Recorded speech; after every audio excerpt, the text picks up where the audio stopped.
What's going on, everybody? What's up, folks? What's up, YouTube? What's up, Facebook? This is LTMB Live, October 5th. What's going on, everybody? Hope everybody's doing well. Got a lot to talk about today. Let's wait for a few people to get in here. What's going on? Let's see who's in here. Let's see on YouTube what's going on here. Oh, hold up. Gotta lower that volume. How you doing, Marsha? Sandy? How you doing? Hope everybody's feeling well today.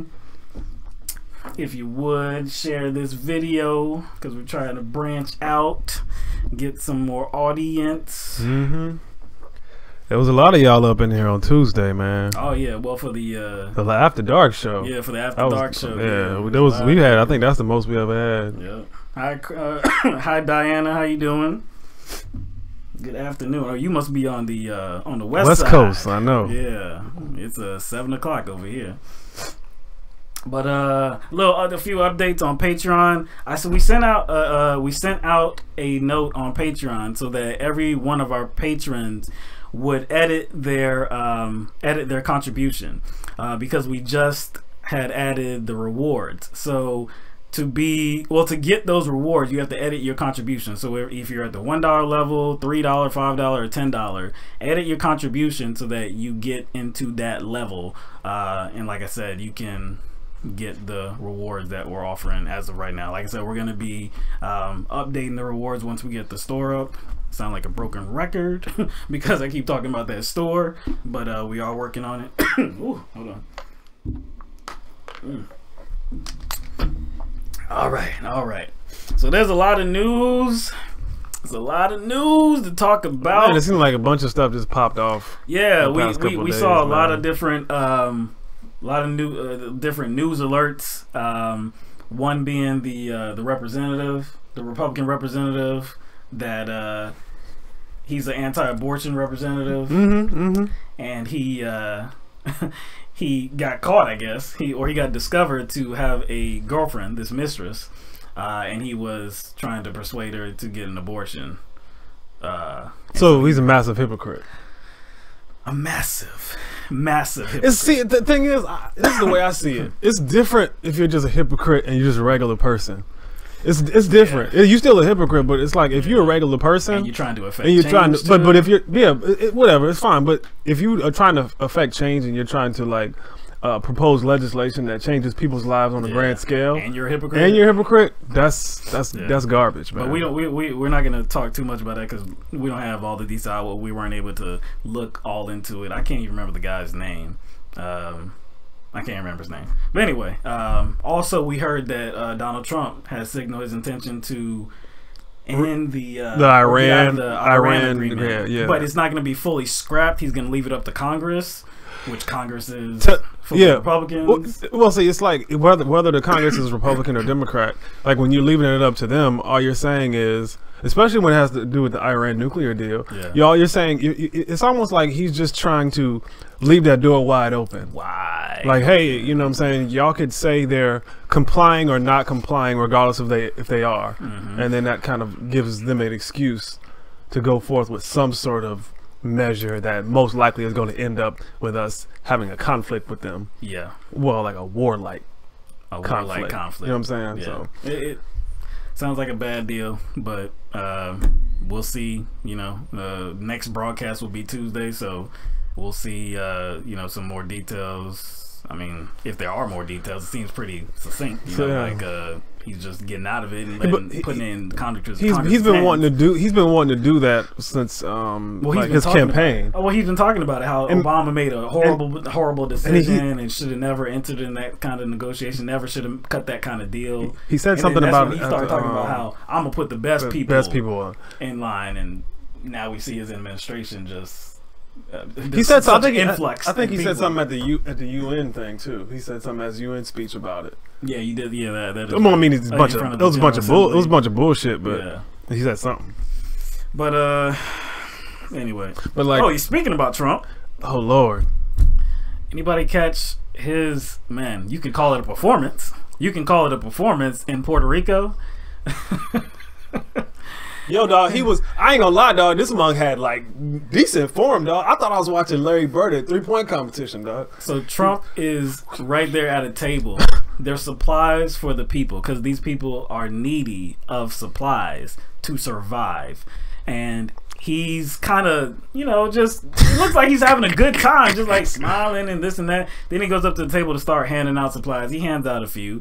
Then he starts throwing them into the crowd, like this is a ball signing event, and he's throwing some baseballs to the people that want some autographs or something, or he's throwing T-shirts to a crowd or something. Like he had a sporting event or something. He might as well just had one of them little guns, those gold T-shirt cannons. Yeah, but he's throwing throwing paper towels. He could that would actually look much better, but he was shooting it like he was, you know, shooting free throws. I mean, it looked bad because like right away, as soon as I saw it, it looked horrible. Because you have to consider this is not in a fun event. It might be for him because he looks like he just enjoys the publicity and he has to make every situation about him. That's what it looked like, right? Yes, but who are you talking about? He makes every event look like a concert. You know what I'm saying? Like every public appearance for him is like he treats it like he's playing at the ball pit at McDonald's. Yeah, you know what I'm saying? And that's the problem. Like these people are not here for your enjoyment. These people are here to get supplies that they need. So, like, what did you say? You might as well. I was like, I'm surprised he didn't tell somebody to, hey, hold your arms up like a basketball hoop. You know what I'm saying? That would have been the ultimate. That would have been. I mean, this was already a bad look for him, but for him to do stuff like I said, don't turn this into a spectacle. Don't make this into an event about President Donald Trump. Who are you talking about? It's easier for us to be like, yo, don't do that. But come on. This is who he is. This is who he is. It's sad, man. This is what we're dealing with, and I don't. And the thing is, I don't want to get into this like safe space and this comfort zone where it becomes normal. See, I saw comments on Facebook. I saw comments on Facebook where people felt like this was wrong. They felt like what he did was inappropriate, but then they kind of questioned themselves. They was like, but I don't know, is it just me, or is the line being pushed down because it's Donald Trump? The line is being pushed down, the acceptable line, because again, what separates Donald Trump from other politicians is not the right things, and I think people are constantly looking for there to be change in our politics, constantly looking for kind of I guess us to go on a different path. We're constantly looking for that we're going to look for anything that's different and say that, see, that's what we need. We need somebody who is not like other politicians, but this is not the way. We don't need this kind of different. This is embarrassing different. Yeah. Like just different ain't gonna do it. Like we need different that still has some class, that still has some principles, that knows how to handle the job of the president in a dignified way, and it doesn't seem like he knows how to do that. Well, see, I mean, again, this kind of, to me, is a testament to his decision-making ability. You know what I'm saying? To me, that's kind of what I draw from, you know, these type of antics. Like, he just doesn't know how to, like, act in certain situations. And even when he is attempting to, like, offer some sort of condolences, or even when he is attempting to, like, be a grown-up, he always takes 2 steps back. Right. Like we talked, like what I said, the situation turns into Donald Trump. Me. It's about me. Like I have to be seen doing good things for people. Like I have that much of an ego that this has to turn into a me event. Is it actually too much of an ego, or is it that he is aware of his sociopathy? Is he aware of the lack of empathy he has, and the lack of empathy he's shown throughout his life? Is he he's unconsciously aware of it, so that's why he has to always kind of, you know what I'm saying, go at it like that? Or is he aware of the cameras, and is he aware of his failures, and he has to all that, he's aware all that, yeah, you know, it can be all of that all that. All right, so let's start off by talking about Las Vegas, about the shooting in Vegas. There have been some updates to the situation over the last few days. The sheriff's office. See, you already. There have been some updates. What you mean? There's more information that has come forth? You mean more information that we can try, use to draw our conclusions? Remarkably, more information. There is more information that has surfaced. I didn't know such a thing existed. Like, I thought it was gonna come within that first. I thought we were going to know everything after actually 6 hours. And if all the information didn't come forth after 6 to 12 hours, then I'm going to start my own speculation. See, you going too far. But there's more information? There's more information. Okay. So, of course, the perpetrator, or the suspected perpetrator, his name is Stephen Paddock. They do suspect that they have the sole perpetrator in custody. There's nothing to suggest that there was somebody else shooting at, that confirmed. No confirmed shooter. But they're still investigating. Yeah. This is still an open investigation. So they're leaving room for the possibility that there were others, at play. That's how investigations work. And if you listen to the 911 call, it's like an hour and a half, right? Where like the dispatch and the officers on the scene, and you can tell that they were taking orders as well as still having their mind open to the fact, or not the fact, but the possibility that there could be other shooters. Right. I mean, you can hear them say, "Okay, we looking for a second shooter." Like, where's because they don't know where it's coming from. Exactly. That's what I'm saying. Like, this is a chaotic situation. You don't know, especially if you're outside. You don't know where the gunfire is coming from, and you especially don't know if it's just one source. So, of course, this is an open investigation. We know that. But like I said, more information has come out, right? So they've determined that the shooting lasted about 10 minutes. Okay, and they even provided a timeline. And the sheriff was talking about how there were some gaps in between the shooting, which prolonged the search. Yes, because he stopped shooting, probably to take a look at his cameras. Right. Probably to maybe he knocked out another window, switched guns. So there were times where he switched. Yes. Yeah. And they're thinking that he switched guns. Yeah. And like I said, and reloaded too. Reloaded. Yeah. So it's an open investigation. Another thing, like a lot of people have a lot of questions. People have a lot of questions, and sometimes people will kind of speculate something illogical rather than go to the nearest logical answer. Yeah. Okay, why did he have so much guns up there? How did he get them all by himself? Well, if you know that he was staying there for like a week or something like that, or a week, I heard 4 days. 4 days. At that time, at that location. I guess the assumption is he carried all of his guns up there at the same time. Why would you? Again, like I said, this is an open investigation, and we're come on, y'all got to be better than that, man. Y'all got to be better than that. All of the evidence, especially not us. We're not going to be provided all the information. You mean people that are not on the ground? No, we're not going to be provided all that information right up front. Why are you? We're not in law enforcement. Why are you taking my ability to be a remote crime scene investigator away? Because you ain't a 2000. Why can't I be a remote crime scene investigator? I can do the same kind of research from 2,000 miles away as law enforcement that's on the scene and there. I can. As we have seen, the people that are doing that are guilty of horrible research, lazy research, no research. But like I said, let's provide some of the details. So the shooting lasted about 10 minutes, 9 to 11 minutes. They determined that Paddock did place some cameras inside of the room, outside of the room. When they came into the hallway.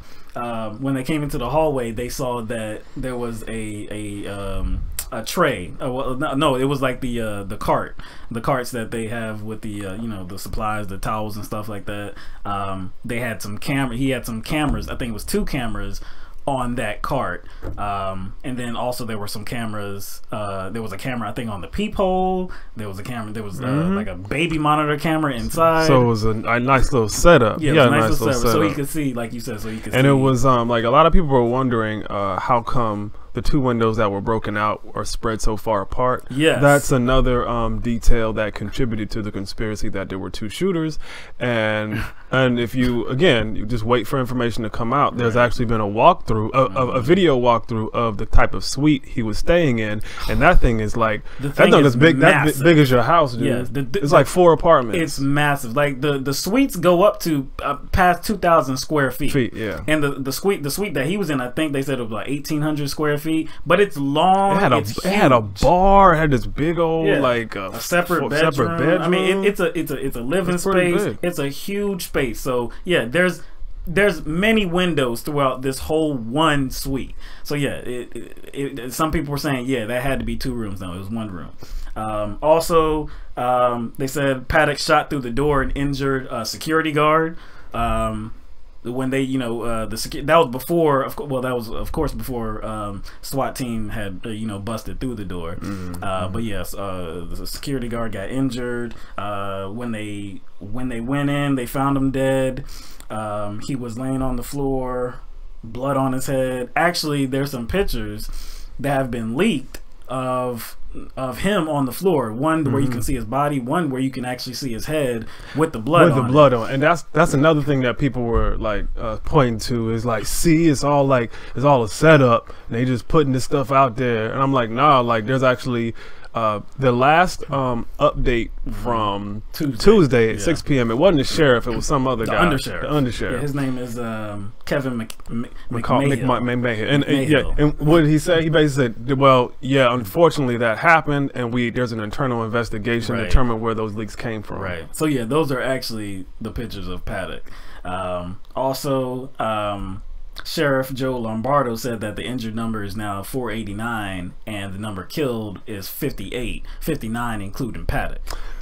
Remember what he said about there's a lot of people didn't sustain like very I guess you would call them extreme injuries like initially. It's not like they were like gushing blood, but some people actually passed away blocks away from the event. Right. Because yes, they were hit. It wasn't like it was, oh, I'm hit and instantly I died, or they died. It's like they got hit and the injuries were kind of it lasted long enough to take life away from them. Right. Like they were walking and they just passed like down the street. Right. You know what I'm saying? Also, they discovered that Paddock had rented another room at another hotel. It was called the Ogden Hotel in downtown Vegas. So they went there and they took some evidence. They took some video footage that they're investigating right now. They're analyzing. I don't think anything's been made of that, whatever they took from that hotel room yet. They haven't really announced anything that they have determined because of that search. Also, the girlfriend. So the girlfriend, Mary Lou Danley, she was in the Philippines. She arrived here in the United States, and they questioned her. She was, I guess by all accounts, she was forthcoming with information. She was cooperating. She said she had no idea, of course, that this was going to happen. She said that, I believe it was 2 weeks before this, that he bought her a ticket to go to the Philippines, said go visit your family. And then while she was there, he wired her some money so that she could buy a house for her and her family. See, that sounds like he was trying to go out like with this event, and you know what I'm saying? That's especially what when it sounds like. Especially when you say that. I guess to her it probably didn't seem like anything because he did gamble and he did have a lot of money. Well, she said, I don't know if it was her that said it. I think it was her that said it. Maybe it was her 2 sisters, but I believe she said that when he sent the money, she was feeling like this was going to be a breakup. That's the suspicion that she got, not that something like this was going to happen. So I can see that. I can see that. But yeah, her sisters believe that he was just trying to spare her from seeing what he was planning and what he was about to do.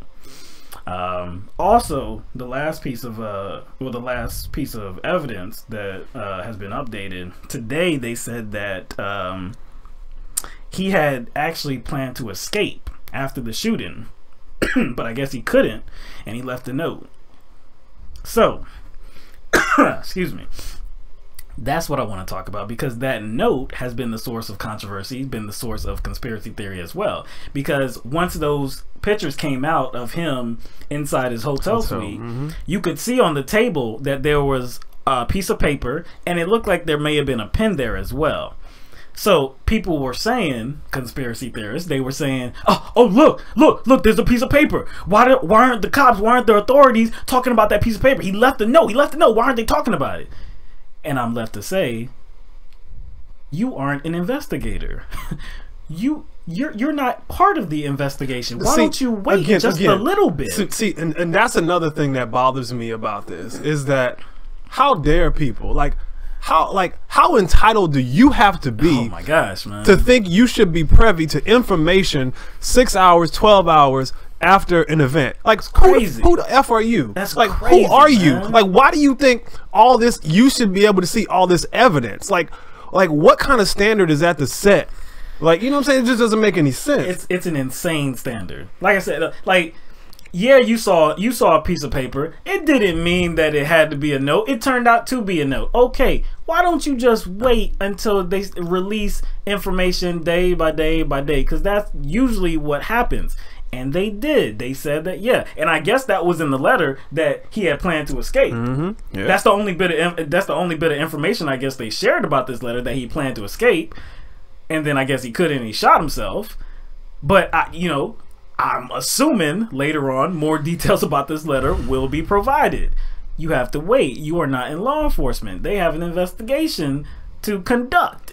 I mean, come on, man, be reasonable, right? But people, why did I just say that? Why did I just say I know that? you said be reasonable. I just said be reasonable, and yeah, that was my bad. I'm sorry about that. Be reasonable. Yeah, and the thing is, man, I'm just like, I don't really care, because I done got blocked from a page. I done got attacked for saying really neutral stuff. I've been attacked for saying that we should ask questions everywhere. Yeah. Like, you know what I'm saying? Like, why are people so oversensitive about the questioning of a conspiracy theories? I just don't get it. Like, you know what I'm saying? I just don't get that. Why do you feel so vulnerable?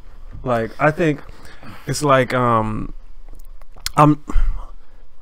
I'm just not willing to excuse bad behavior and irrational ideas for the sake of appearing woke.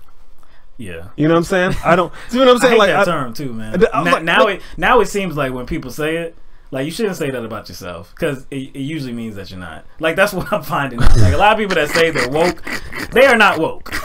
I think the term needs to go away, man. But a lot of this conspiracy theory nonsense is coming from these two main videos, right? The video of the cabbie driving around, and the video of, I don't know, I guess some people looking at a screen. They got the mouse icon looking at the flickering light. It's all about this flickering light, right? But see, those are not the only two videos out there with the flickering light, and people are not paying attention to that. So we had created some video. We just put it out just about an hour ago on Facebook and YouTube. If you haven't seen it, we're gonna show it to you. It's like it's coming from up there. Oh shit! That's fourth floor, not the 32nd.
All right, so that's the video, right?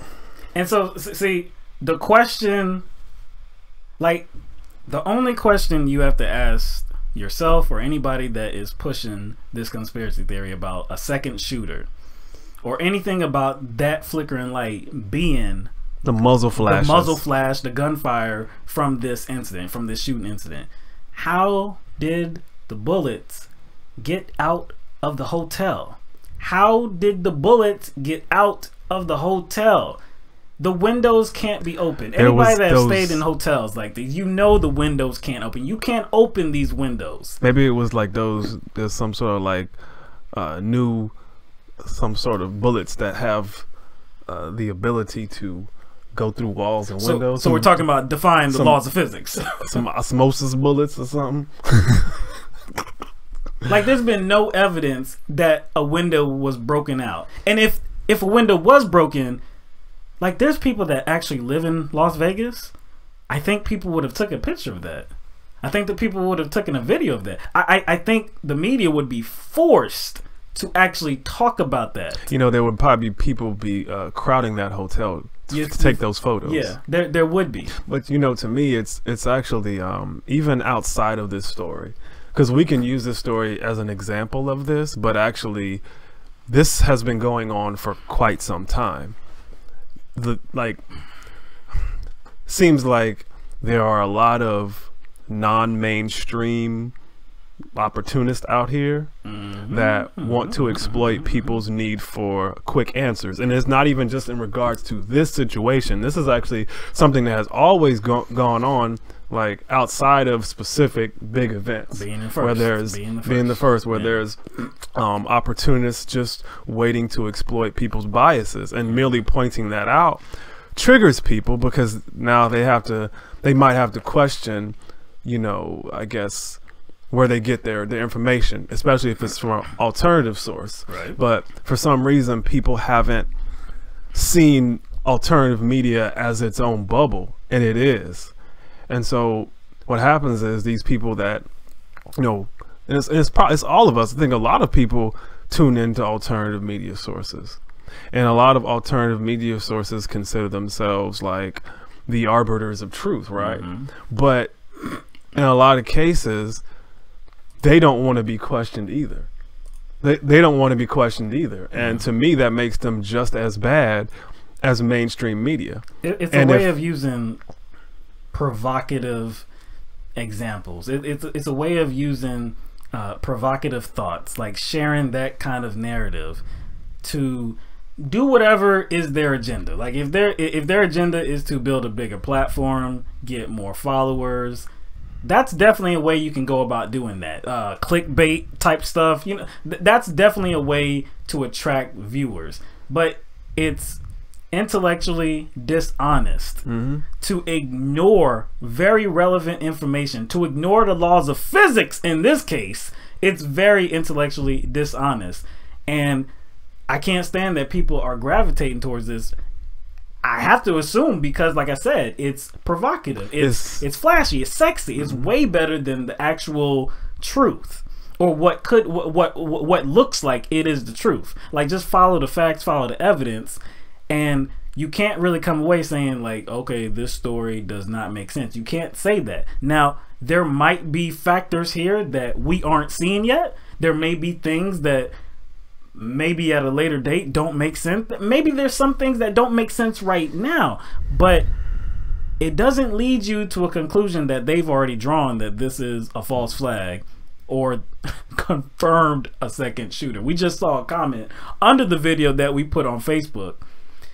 Somebody said that we are not in the know. Like, we don't have the most up-to-date information. We don't have current information. This YouTube video I watched confirmed. He said the sheriff. He said the sheriff in Las Vegas confirmed that there was a second shooter. So now they're actually inventing reality to support their conclusion. They're inventing reality to support their conclusion. See, and that goes beyond intellectual dishonesty. Again, it's actually, to me, it's actually an addiction. Man. It's actually it's an addiction. It is. It's not just intellectual dishonesty. It's actually an addiction, and they're not going to question their alternative media sources. Yeah. To me, it makes them just as bad as the people they claim are brainwashed who just pay attention to the mainstream media. And for people to be oversensitive, for us or anybody else to question conspiracy theories, to me, that's discouraging critical thinking. It is. Simply telling people to not trust the mainstream media is not directing people to critically think. It's actually just hurting people to another platform for groupthink. Like, they're inventing stuff at this point. Like I said, to put the sheriff into this lie now and to say that he has confirmed it. And upon seeing that comment, I'm like, hold on. That can't be true, right? Like, I had to even look it up. Like, now I have to engage in the lie because it's so provocative now. And I'm like, hold on. I'm certain that I would have got an alert on my phone. I mean, it would be right there on the front of my phone, but I haven't seen one. Typed it into into the website. Sheriff Las Vegas confirmed second shooter, or just said second shooter. Of course there's nothing. It's tiresome, you know, that people, like you said, they're engaged in this addiction. They're engaged in intellectual dishonesty. They're engaged in promoting themselves and their platform, and they're using lazy thinking, lazy research, and purposeful. It's like what? How can I describe it? It's purposeful. They're just lying. Yeah, they're just lying. They're purposefully using certain strategies and tactics in order to kind of suck people in. That's all that's happening, man. That's all that's happening. So don't be one of those people. Don't be one of those people that is buying the hype, that's being engaged in this conspiracy. Like, if there's some actual evidence that comes out that leads you to question things, fine. Question. Yeah, the ability to question a storyline shouldn't begin and end with the mainstream media. Right. You should just as enthusiastically question storylines and narratives, no matter what the source. You know what I'm saying? It doesn't matter where it comes from. And be careful drawing conclusions when you have just a bit of the information. Yeah, because what happens is, like, if you already reached your conclusion before you have any information, what are you gonna do? You're gonna be more likely to believe flimsy information because it your does conclusion confirm has to be true. Yeah, it does. It kind of validates what you already believe. You know what I'm saying? And that goes for everything. It goes that can go again, with any that's any why, story. And any that's issue. why, again, that's why I said it's not even just about this. It just kind of like, this is a situation where it has blown up. Yes. And it's easier to see. But I'm telling you, this junk happens every single day. Yep. Like I said, just disengage from that crap. You know, don't be a part of it. But that is the stream for Facebook. Come on over to YouTube to join us there and watch the rest of the stream. We'll be going till probably about 9 o'clock or so. So thank you for watching on Facebook. And, come on over. Click that button. Come on over. We'll see you over there. All right. So out of this situation, actual congressmen are talking about different things. So what they found in Stephen Paddock's room were the guns. We talked about that on Tuesday. How they found, I think it was 23 guns in his room, 19 at his house. And some of these guns, I don't know if all of them guns. Actually, I think all of them were assault rifles, some kind of assault rifle, semi-automatic, and at least one was fashioned to fire as an automatic weapon. So in the pictures, you saw that they had these accessories on the gun. Now, if you're not a gun enthusiast, or if you don't know guns, like just seeing the picture, you wouldn't know that something was added. I didn't know that something was added until, I was told, really, that's that piece. So the piece that was added is called a bump fire stock. And It is also known by the brand name Slide Fire, bump fire stocks, or bump stocks. Modify such rifles as an AR-15 to allow it to fire in rapid succession or automatic fire, says Sam Rabadi, a retired ATF special agent. So, Jill Snyder, she's the special agent that's in charge of the Bureau of Alcohol, Tobacco, Firearms, and Explosives in the San Francisco field office. She said that 12 bump fire stocks were found on the firearms located in his room. So, I guess 12 were able to act as automatic weapons, which is, my goodness, that is catastrophic. That is, you could see why so many bullets, we're talking about thousands of rounds, you could see why he was able to inflict as much damage as he was. So bump fire stocks are attached to the receiver of the rifle. So it uses, and I think I got this right here, yeah. So it uses the recoil effect to bounce the rifle off the shooter's shoulder and bump the trigger back into the trigger finger, thereby firing the weapon repeatedly. I mean, what kind of situations do people find themselves in where they would have to use weapons like that? I'm like, that's a legitimate question. War? Like War? Like, outside of having a very unhealthy gun fetish, because I think too many times when people say gun fetish, I think they kind of over exaggerate as if all gun fetishes are the same. Because I know people with gun fetishes who are not crazy, but I think it's like a toxic fetishization. I think, if that's even a word. No, we're talking about ammosexuals here. We're talking about exactly. That's what I'm saying. nuts. So I'm like, yeah, I like, if that's a serious question. Like, what type of situation do people find themselves in where that's necessary? No. Like, if you're advocating for things like these to transition a semi-automatic rifle into an automatic rifle, if you're actually advocating for that, you're a gun nut. You are irresponsible. They shouldn't be allowed. Now, I don't believe they are legal in every state. They are legal in some states. But even in the states that they are illegal, you can still buy them offline. You can still buy them online. That's crazy, online stores. because you would think that, since the internet's been around for quite some time and they actually have adjusted laws based on that platform, you would think that would have kind of caught up by now. And the prices for these bump fire stocks can vary from about $50 to several $100s for each of them. And Jill Snyder, the same special agent for the San Francisco field office of the Bureau of Alcohol, Tobacco, and Firearms, she said that because the bump fire stocks don't actually transition semi-automatic weapons to actually alter the firearm to make it automatic, it means that they're legal. They're actually legal because it doesn't actually, like, a gun would have to be actually made as an automatic weapon, or I guess you would have to file down whatever you need to file down, actually make the weapon itself an automatic not weapon. Necessarily not actually accessory. Yes, not an accessory added onto. And the thing is, it's like, if you're going to make something legal, again, to me, it would behoove lawmakers to create some sort of red tape.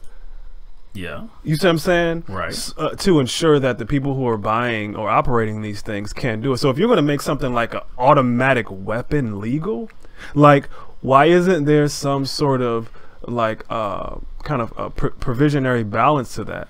Like, why, like, it's funny. Like, think about it. Is my ability to drive and my freedom, the freedom that I have to drive, is that being infringed upon because I'm not allowed to drive a tractor trailer? I'm not allowed to ride. I don't have a type of license that gives me the ability or legal ability to ride a motorcycle or drive a truck or operate a fucking crane. or some sort of machinery, some sort of machinery or vehicle is not road legal. Yeah, it's like not like there are things they're not street legal. Yeah. Like you can't drive a golf cart on the highway. Right. Is that taking away my freedom to purchase and operate a golf cart in a proper way? No. So if we have all these type of regulations on other forms of commerce, and we have provisions put in place, I guess, to ensure that people can operate this machinery in these vehicles, why is it so outrageous to apply the same logic to weapons? There's laws in regard to what kind of mufflers cars can have. Mufflers? But somehow... But you told me the last time we broadcasted, because freedom. Because freedom. Because the Second Amendment. Because freedom. Because freedom. Like now... Go ahead. Automatic weapons, they've been outlawed. The purchase of automatic weapons have been outlawed since, I believe, the 1930s. Well, they've been restricted since the 1930s. But there was a law in 1986 that went further, and you can't have automatic weapons anymore. Especially, I think the law in '86 was for any. If it has a manufacture date after 1986, you couldn't have them anymore. So. I mean, but you see, it's like that law makes no sense if you can transition a gun into a automatic gun. It doesn't matter if they're not technically an automatic gun. If they can simulate an automatic gun, if they can simulate automatic fire, it's an automatic gun. You're like you're splitting hairs there with the difference. So these products should be illegal under the law. Or if, again, to me, if you are going to search for a compromise and these types of firearms aren't going to be made illegal, why can't there be some sort of provisionary balance to them? Like, okay, you purchase this weapon, you have to go through this training, you have to go through this certification, you have to get this license, you have to, let's say this, just like how if you purchase an expensive car, a $50,000 or $70,000 BMW that comes with all the bells and whistles. Yeah. Guess what you're gonna have to do? You're gonna have to pay a higher insurance rate. Yeah. So again, if you're gonna make something legal, hey, fine. But where is the provisionary balance? There is actually no balance, and that's the problem. So why can't there be some sort of like measures, like, hey, if you want this, the same way that, hey, this car has a higher risk of having high cost and damages, you get a higher insurance rate. Why can't there be the same for firearms? Like, okay, you got to pay a certain level of insurance.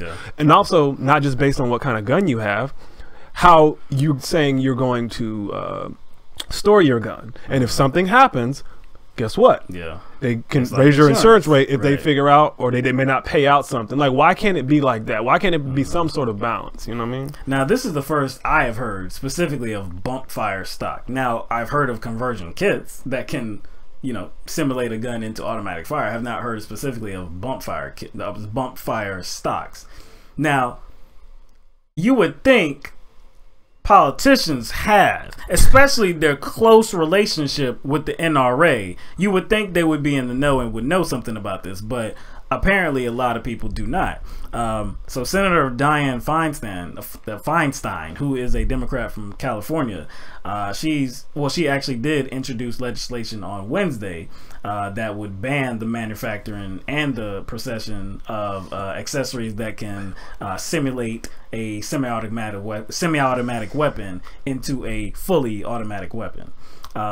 So I believe that most Democrats would probably support that legislation. I can't say that all of them, because you do have your conservative Democrats, but Republicans. All right, you're talking about when we're talking about Republicans have resisted universal background checks. They've resisted closing the gun show loophole. They have resisted limiting the magazine sizes. They have actually, earlier this year, they scrapped an Obama era provision that would have made it more difficult for the mentally ill to obtain a weapon, to obtain a firearm.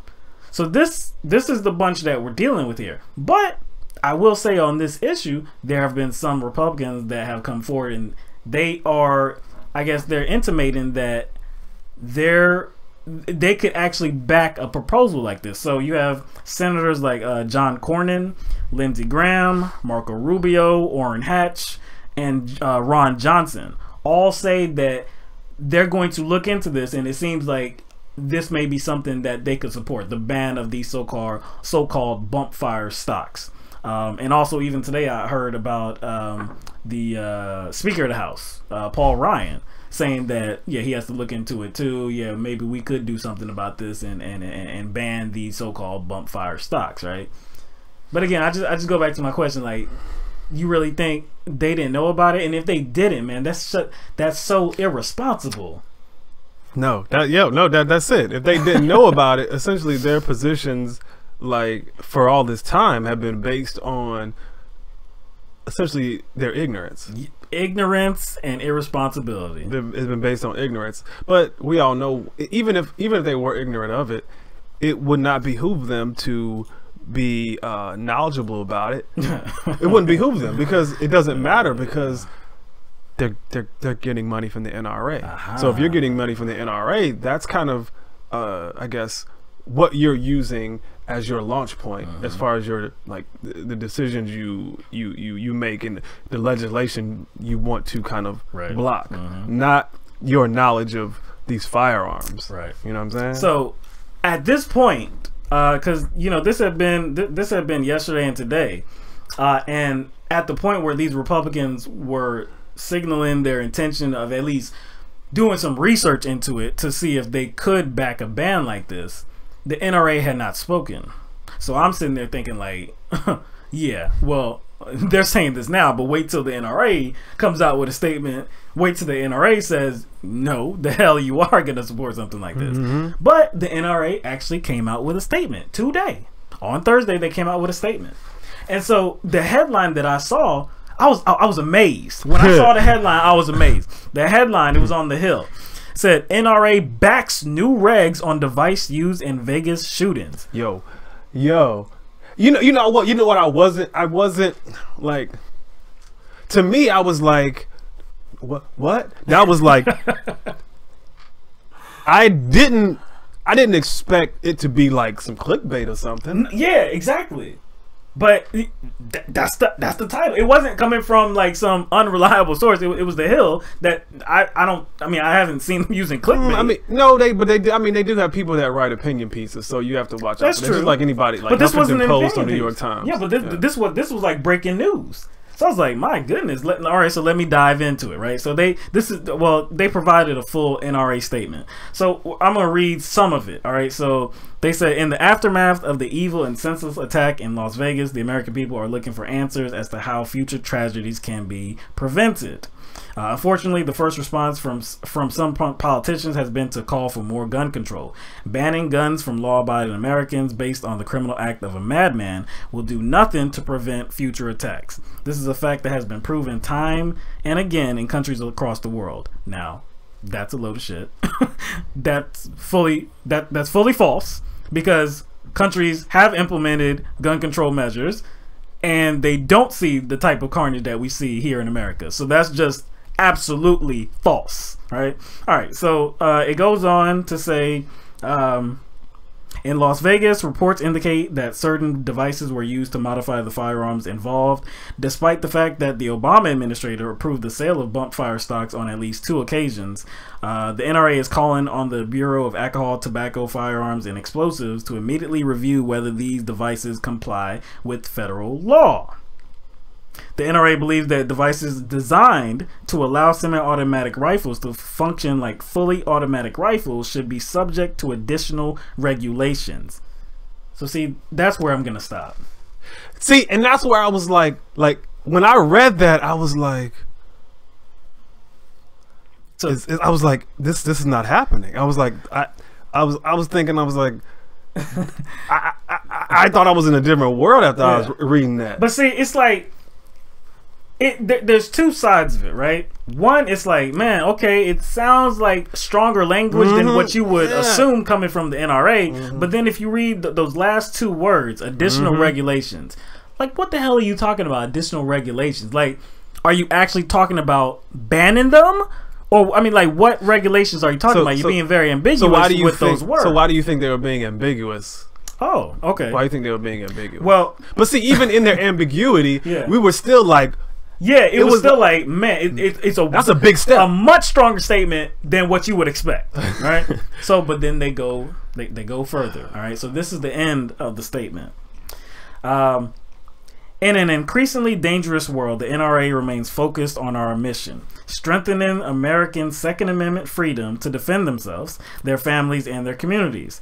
To that end, on behalf of our 5 million members across the country, we urge Congress to pass National Right to Carry Reciprocity, which will allow law-abiding Americans to defend themselves and their families from acts of violence.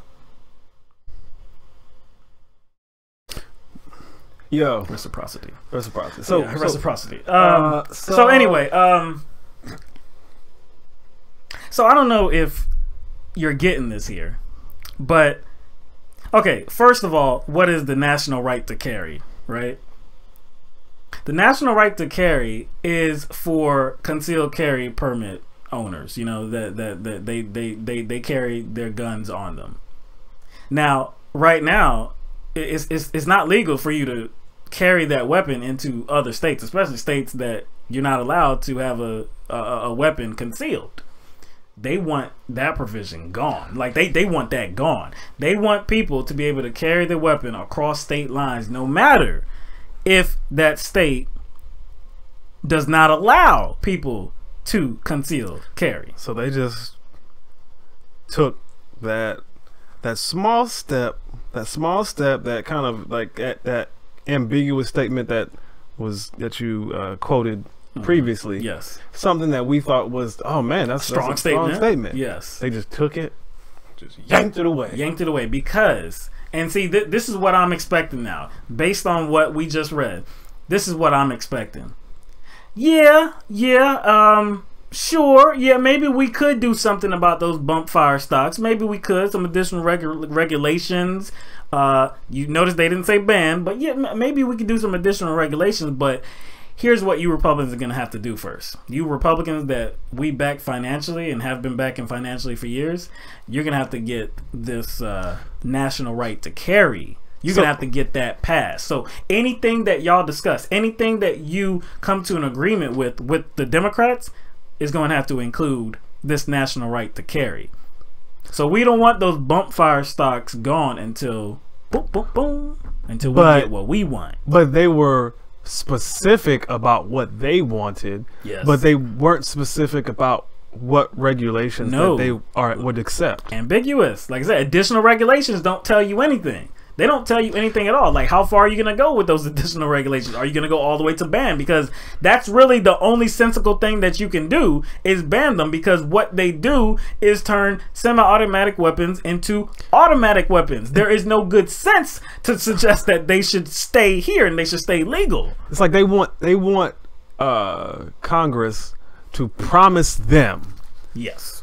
Promise them like it's like a massively overarching policy, but for them, they're just like, we might maybe accept some regulations. We just haven't ironed that out yet. You know what I'm saying? We won't promise anything.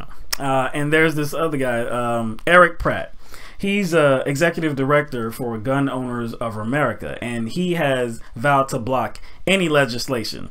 He said, "We see this as an item that is certainly protected by the Second Amendment, and realistically, they are already on the market, so passing a law banning them isn't going to stop bad guys like this creep in Las Vegas." Now, think about that comment for a second. Think about that comment. These products are already out there on the market. They're already out there on the streets. People already have them. People like this bad guy, Stephen Paddock. People already have them. They're going to use them. There's nothing you can do about it. You're not going to prevent any damage. So why ban them? Think about the logic. Oh, no, I'm thinking about it. Like, what are some things that are illegal in America? Drugs. There are certain drugs that are illegal. Are you advocating for making them legal? I don't No, think so. well, what about kind of drugs that illicit drugs? Yeah. Like let's say like that. Let's say like bath salts cause people to eat faces. it's already out there. It's already out there. Yeah. So might as well be legal. Might as well be. What is making it illegal going to do? I mean, it's already out there. What about like OxyContin? Stuff that is legal, but is not legal if you don't have a prescription. Well, it's already out there, right? We shouldn't ban that for people that don't have a prescription. And I mean, people could synthesize meth themselves, so there's no reason to put laws in place to. I mean that's like just extra work for no reason. It's already out there. You know, let's go further. Switchblades.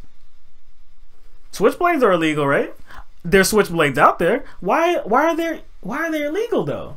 This guy is onto something. He's onto something. To me, because see, then you kind of have to question every law that's been passed. Every single, because there's a lot of laws that ban Not stuff. only there are a lot of laws that ban stuff after that they existed on the streets. Yeah, because you've seen the effects, right?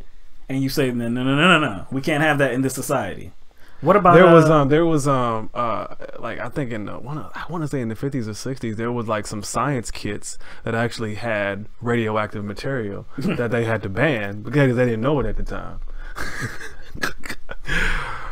I mean, it's just bad logic. It's like if you're gonna advocate for something, just don't use bad logic. What you know, I'm gonna go to the ultimate, man. What about you remember them cop killer bullets? Oh yeah, that's right. Teflon coated Teflon, bullets. They did something about that. Interesting enough, that has to do with something dealing with firearms, right? And I don't recall people having an objection to that. Maybe it was because of who it was targeting. Imagine if they would have had an objection to the bullet that is labeled cop killer bullet. Dude, imagine if they objected to that. Imagine the vitriol that would be, put in their direction. But you know what? Along the same lines, cops would be at risk because of these bump fire stocks, right? So where the police unions at on this? You know what I'm saying? Yeah. I'm just saying because this would threaten their jobs, right? This would threaten their lives. But it seems as if only Teflon coated bullets do that. That's the only thing that threatens their lives. You just said it right there, man. the ridiculousness of this is ridiculous. I can't believe he would make that kind. I mean, like, I believe he made that statement, but like you said, there's no logic behind it. They're already out there, so we might as well just leave them out there and not make them illegal. We don't want to deter people from going in this route. Amazing. But yeah, that's it on Las Vegas. More information, I'm certain, will come out. And we'll wait a second. Wait, one more thing. Yeah. Wait a second. So, all right. Regardless of which we think about those kind of those statements, the ambiguous one, and then the very direct one. This is. Didn't they mention the events in their response? Didn't they mention in lieu of the events, or they use language like that? They did. So you're telling me that they politicized this event? Regardless of what their position is. There go Mike. Did they politicize this event? So I guess you're drawing a distinction between them saying that liberals, progressives, Democrats, people that call for gun control after events like these occur, they're always politicizing the event. Like, this is not the time to do it. Let's mourn. Let's pray. There's a time and place, and this is not it. Not it. But the NRA. Damn, the NRA came out it's the same week. I wonder what Fox News is going to say. Damn. That the NRA is politicizing this. I don't think that will be their narrative. They're not gonna do it. They're not. All right. Where you want to go, man? We got Tillerson, North Korea. Yeah. All right. Okay. All right. So on Saturday, the Secretary of State Rex Tillerson He was speaking to some reporters, and he claimed that they had some direct lines of communication with North Korea. And so after it was like an event he was speaking at or something like that, but afterwards he spoke to some reporters, and they asked him about President Donald Trump's language throughout these months, how he's been going at Kim Jong-un, talking about fire and fury, talking about Rocket Man, talking about I'm a blow, like they're gonna be completely destroyed, completely destroy the country. All of these fiery statements, this kind of irresponsible language. So his response was, quote, "I think the whole situation is a bit overheated right now. I think everyone would like for it to calm down." So that's even kind of interesting that he didn't actually back Trump up. He didn't actually back him up. He was like, well, I think everybody's a little overheated right now. You know, everybody's kind of responsible for all the drama. His intention, I guess, I mean, based on his statements, his intention being that he has open lines of communication with North Korea, his approach is to have a diplomatic solution, a peaceful solution. Wasn't there this rumor that like he was about to offer his resignation or something? there were some rumors that well, I think that was later though. That was later. I think that was later. So right after this, because like I said, this was Saturday. So right after this, Donald Trump starts tweeting. This is his first tweet.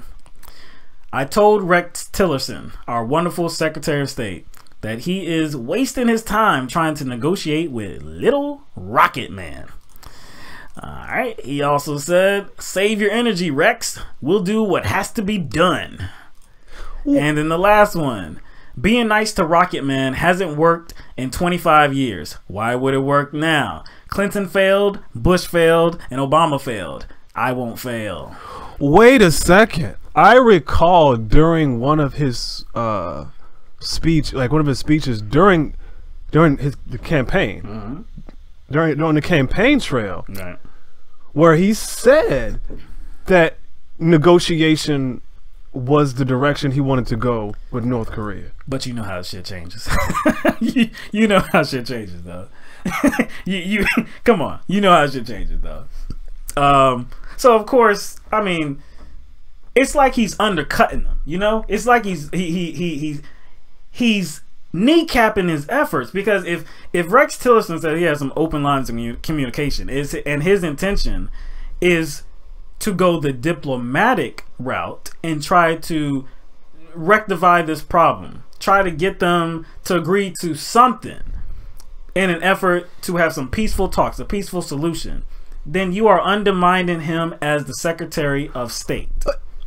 Okay, I don't get it though, because wasn't his intentions, as far as coming in with a president with, or not just a president, but a politician with no experience, wasn't it his intent, I guess, something that was illustrated by his own words? His own words. What did he say? What he was going to do? He was going to get the best people. The best people that know how to do the damn job. And guess what? Again, like, I'm not even knocking that. I kind of like I gave it the side eye, because essentially you still have to know something about the job in order to pick the best people for those particular positions. True. But anyway, but yeah, just even ignoring that. Ignoring that. He said he was going to pick the best people so they can make the decisions. You're going to put them in positions so they can make decisions. But then you make it harder for them to actually do their job. But see, again, this goes back to how we opened this live show, and we're talking about Trump and his behavior. Yeah. You know, when he was throwing those roll towels, it makes sense. Like, again, it's even his suggestion about picking the best people for the job doesn't actually line up with his own personality because Nah, it doesn't. he has to be that person. He has to be the man. Yeah, it's like he has to be the Secretary of State in this He has situation to because be he's the injected himself into this conversation with Kim Jong-un and all this irresponsible language. So it's like he can't remove himself at this point. Dog, he is. I was gonna say he is knee deep. He's actually he's neck deep in it. Yeah, He's already put himself. And the thing, he dramatically enters stuff. He just doesn't dip his toe in the water. He just cannonballs in. And so right now, and he's somebody who doesn't back down regardless of regardless of if he's wrong or not. So that's right. He doesn't back down. So it's like now again, to give credit where credit is due, regardless of again within this little bubble, within this context, within this bubble, not looking at Tillerson as a whole, but you could tell that he wasn't trying to attribute the instability to Trump. He was just like tossing it up in the air, making very general comments. like the instability of this situation and other situations within this administration is just like it has no origin. Right. He actually was it's just a tense situation overall with nobody specifically at fault. There doesn't have a source. Right. It just fell out the sky. Yeah, that's what he said. So of course he had to respond to Donald Trump's comments. So this is what he said. Secretary, back and forth tweets with Kim Jong-un. How is that at all helpful to the situation? We're going to continue to pursue our diplomatic efforts and hope that that's the way we'll solve this. Thank you. Thank you. So, reporter asked him, how does that help this situation? How does that help?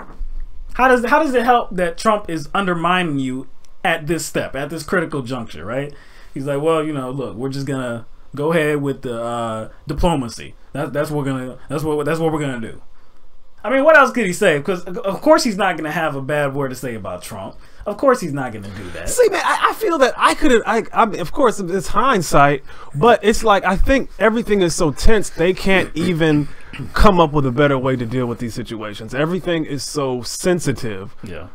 And unstable, they can't even find a better way to deal with this. Yeah. I mean, he could have said something like, yes, I understand the president's position on this, yada, yada, yada. Yeah. We are, still looking for other, ways. Man. You're still looking for other ways to see if we can rectify the situation with North Korea. We're not taking anything off the table. We're going to take all considerations. Right. But this is politics, man, and that's a political answer. But that's better than the answer. It's better than the answer that he gave. It's better than the answer that he gave because I'm saying, but he doesn't want to throw any fuel on his fire. So he wants to keep it short and sweet. Say, look, this is my job. This is my responsibility. What I'm doing is going the diplomatic route. That's all I'm doing. Whatever Trump said, he's not even gonna mention what he said. He'll take the question, but he won't include Trump in his response. Bob Corker, though, Senator Bob Corker. Now he had something to say about this. He said that Tillerson is, quote, in an incredibly frustrating place. He ends up not being supported in the way I would hope a Secretary of State would be supported. He's in a very trying situation, trying to solve many of the world's problems without the support and help I'd like to see him have. Support and help. Who's he talking about? Who's he talking about?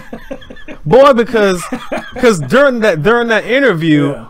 Woo, because those words don't do this situation any justice. And see, well, this is the end of that interview. This is the end of that interview. Okay. I think Secretary Tillerson, Secretary Mattis, and Chief of Staff Kelly are those people that help separate our country from chaos. Did you say that Tillerson, Mattis, and Kelly are separating this country from chaos? Do you mean from the president's chaos? Well, it's just they act in a very they work very well together to make sure that the policies we put forth around the world are, sound and coherent. There are other people within the administration, in my belief, that don't. Okay, I'm sorry. I'll tell you what, though, he did a good job rhetorically. Yeah. trying to like go around what or who he was talking about. He was doing a good job rhetorically, not like saying anyone's name. Now his body language, on the other hand, you could tell he was kind of struggling to like hold it together. You could tell like it was almost like the void he was creating with his body language and his words illustrated who he was talking about. Look, those like we talked about ambiguous comments from the NRA. Those were not ambiguous statements from Senator Bob Corker. You know exactly what he was talking about because the reporter asked a follow-up question because he said that Tillerson, Mattis, and Kelly they were vital. They were valuable to this administration and separated it from chaos. Isn't that what he said? Separated it from chaos. She used the term chaos in place and used the term chaos in place for so of course, in place of Donald Trump. And so the reporter had to ask that follow-up question. Are you talking about the chaos Trump is promoting? I love that. I loved kind of the follow-up the follow-up question. Oh yeah, definitely. Because it basically you want to get them specific. Yeah, because it basically the question was actually an answer in of itself. Because the question suggested that the instability of the administration is due to who's at the head of it. Yup. And like you said, he didn't name him by name, but he was very clear. And he said that these three were valuable to the national security of our nation and for our citizens to feel safe. I mean, come on, man. You don't get more clear than that. But this isn't anything new, actually, because he's actually said something that was seemingly negative about Donald Trump before. In August, he said Trump, quote, has not yet been able to demonstrate the stability nor some of the competence that he needs to demonstrate in order to be successful. So after that, I remember Trump put out a tweet talking, saying something like he was like dumbfounded or he didn't understand what Corker had said. And I believe they had a meeting. And Trump said like he doesn't understand like why he would say that because he was just talking to him about re-election. But then 2 weeks after they had a meeting and I guess resolved their grievances or whatever, 2 weeks after that, Corker said that he wasn't seeking re-election in 2018. So look, I'm not really surprised that Corker is loud about this. Even though he's not very direct in saying Trump is chaotic, he's making it very known that that's actually what he's talking about. That he's making it known that that's his point. But I'm not surprised because he's the outgoing senator. You hardly hear people, especially you hardly hear Republicans criticize Donald Trump. Because why? Because they have a re-election that they need to win. So that he doesn't have to worry about that, man, guns blazing, man. It doesn't matter. His career isn't in jeopardy. He's leaving anyways. So what's he holding his tongue for? What does he have to lose? What does he have to lose? Nothing. So it doesn't surprise me. I wish more people, and who knows? I mean, like he said, this is, he is about chaos. Donald Trump is about chaos. Before the 2018 election, I'm sure there's going to be more chaos. So are there going to be more Republicans that come out and oppose him? I think that is going to be contingent upon probably one important factor. How much Donald Trump, I guess, lessens the Republican, I guess, political brand. Like what does Trump do to the Republicans' political brand? If there's a threat that he is hurting their brand, then I can see it. But if he doesn't hurt it enough, then they won't. They won't. I mean, they kind of allude to Trump's inability to lead in certain situations. Like there's been plenty of Republicans. Yeah. And honestly, I think a lot of that is genuine because in the past we've hinted at the fact that, we suggested the possibility that a lot of Republicans are only against Trump because he is like the trumpet to their more like subtle ways of elaborating on certain issues. Like he's the trumpet to all that.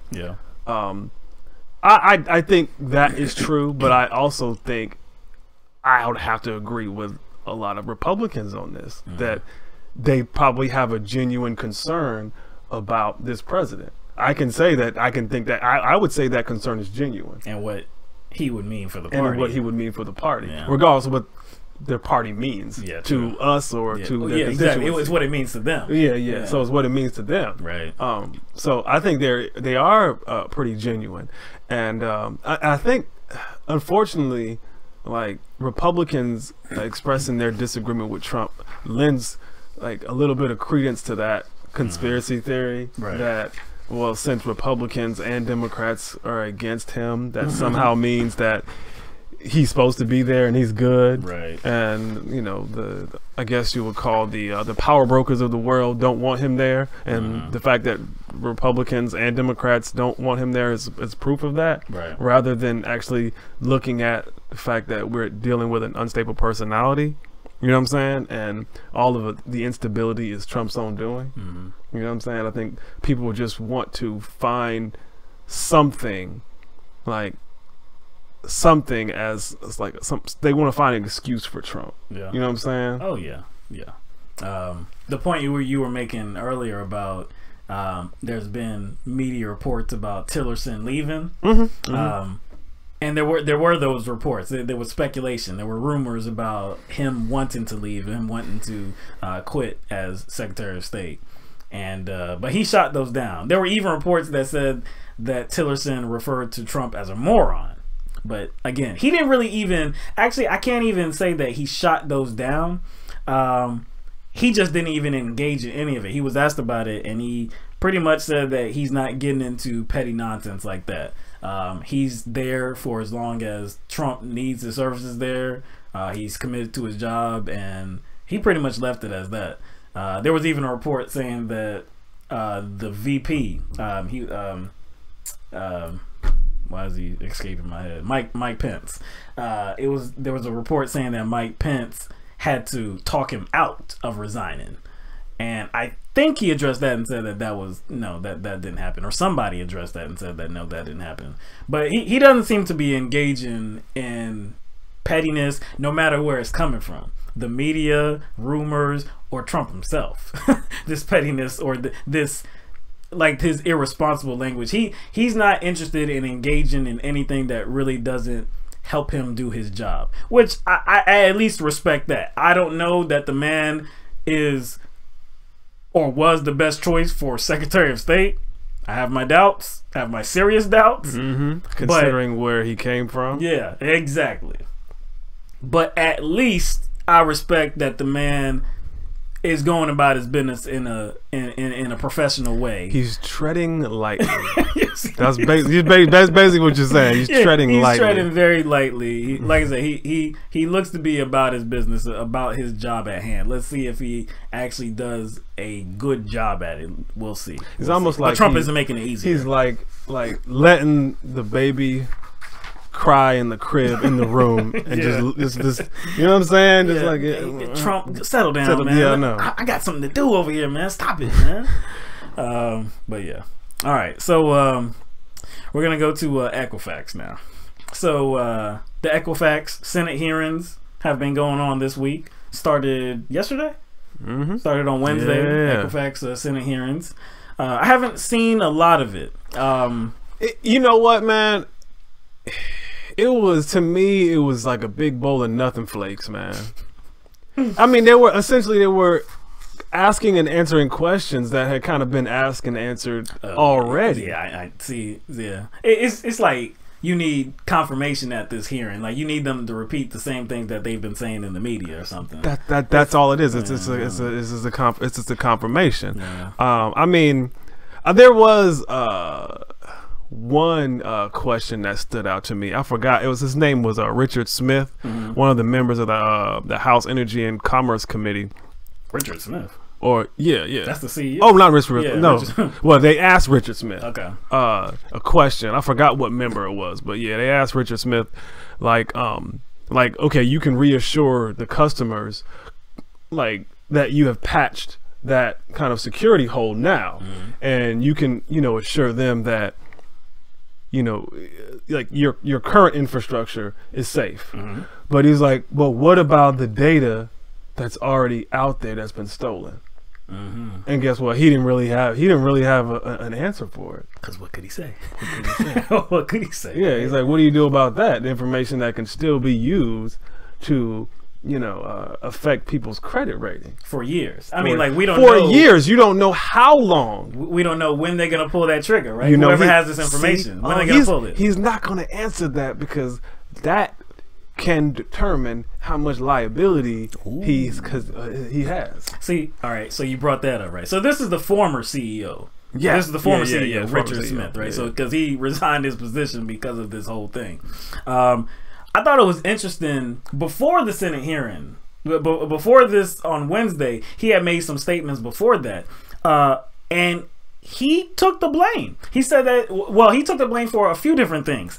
First of all, he said that he apologized that the company failed to patch that that flaw in their software that allowed hackers to come in and steal this data and put potentially 143 million Americans, their sensitive data, at risk.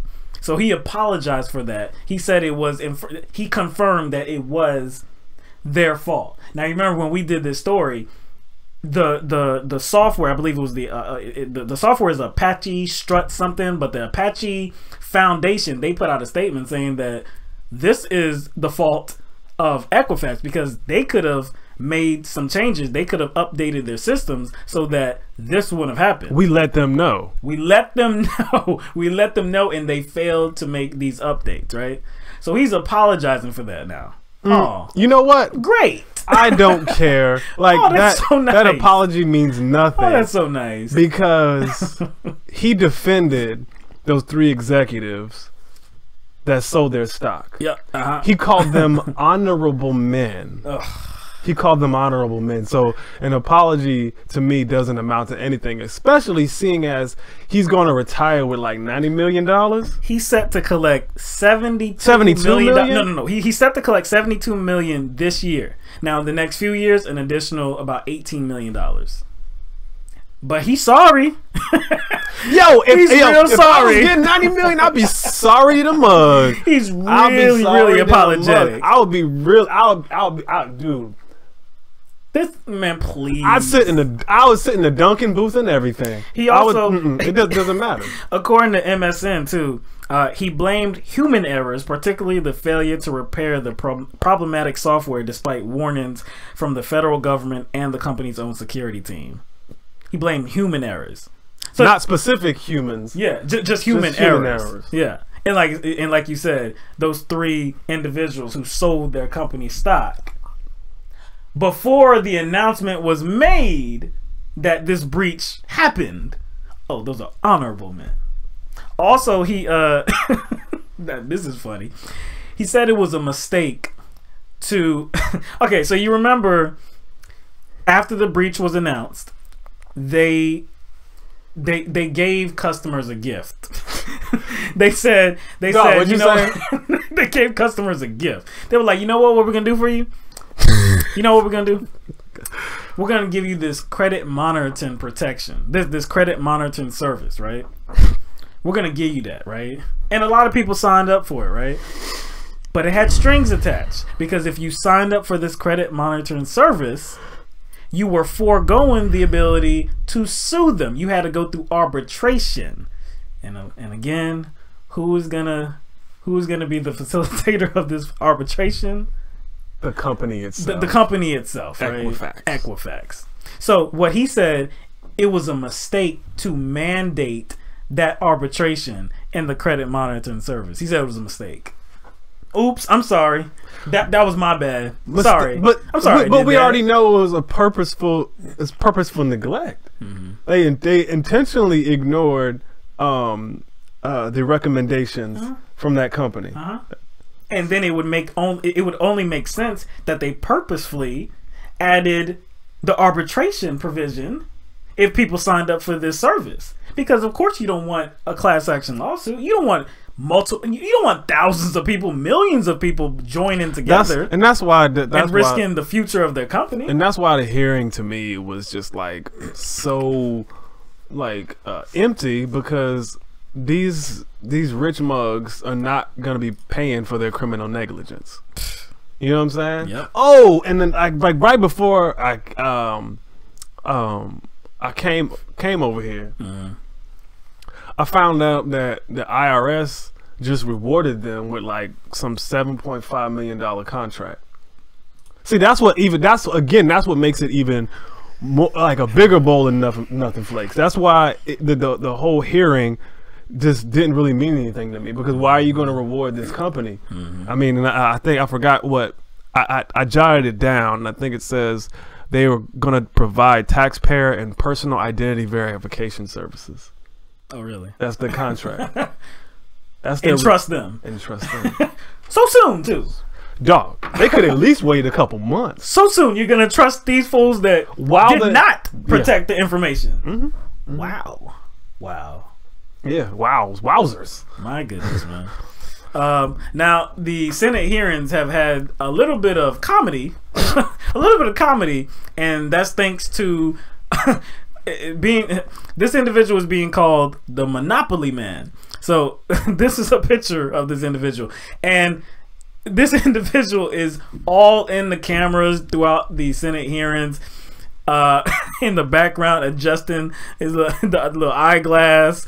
So it's made a lot of news. You know, people have had fun with this. But this individual is actually not a man; it's a woman, and her name is Amanda Werner. So the protester Amanda Werner of Americans for Financial Reform and Public Citizen, who also handed out Monopoly-style get-out-of-jail-free cards. The Senate leadership has been pushing to roll back a rule issued by the Consumer Financial Protection Bureau in July that would curtail the use of arbitration clauses. The House has already voted to kill the rule. So she was there protesting this whole Senate hearing. She was protesting the fact that they're gonna get out of jail. I mean, that's why she was passing out those cards as well. And then she said in an email statement, she said, arbitration is a rigged game. Bank lobbyists and their allies in Congress are trying to overturn the CFPB's rule so they can continue to rip off consumers with impunity. And that's exactly right. That's exactly right. Like, it was not a mistake that they included arbitration in this credit monitoring service. It was not a mistake. It wasn't a mistake at all. It was purposeful. They do not want a class action lawsuit. So if they can slip that in without people noticing, then they're gonna do that, because they know they messed up. They know they messed up, and they know that it can cost them big time. And this whole spectacle now, this whole the Senate hearings and the former CEO saying that, yeah, it was my bad. You know, it was our bad. We failed to patch what we needed to patch. You know, we could have prevented this. If the Republicans are not successful in shielding them, if the Republicans are not successful from shielding them from these lawsuits going forward, these class action lawsuits going forward, if they can't do that, man, Equifax might suffer greatly.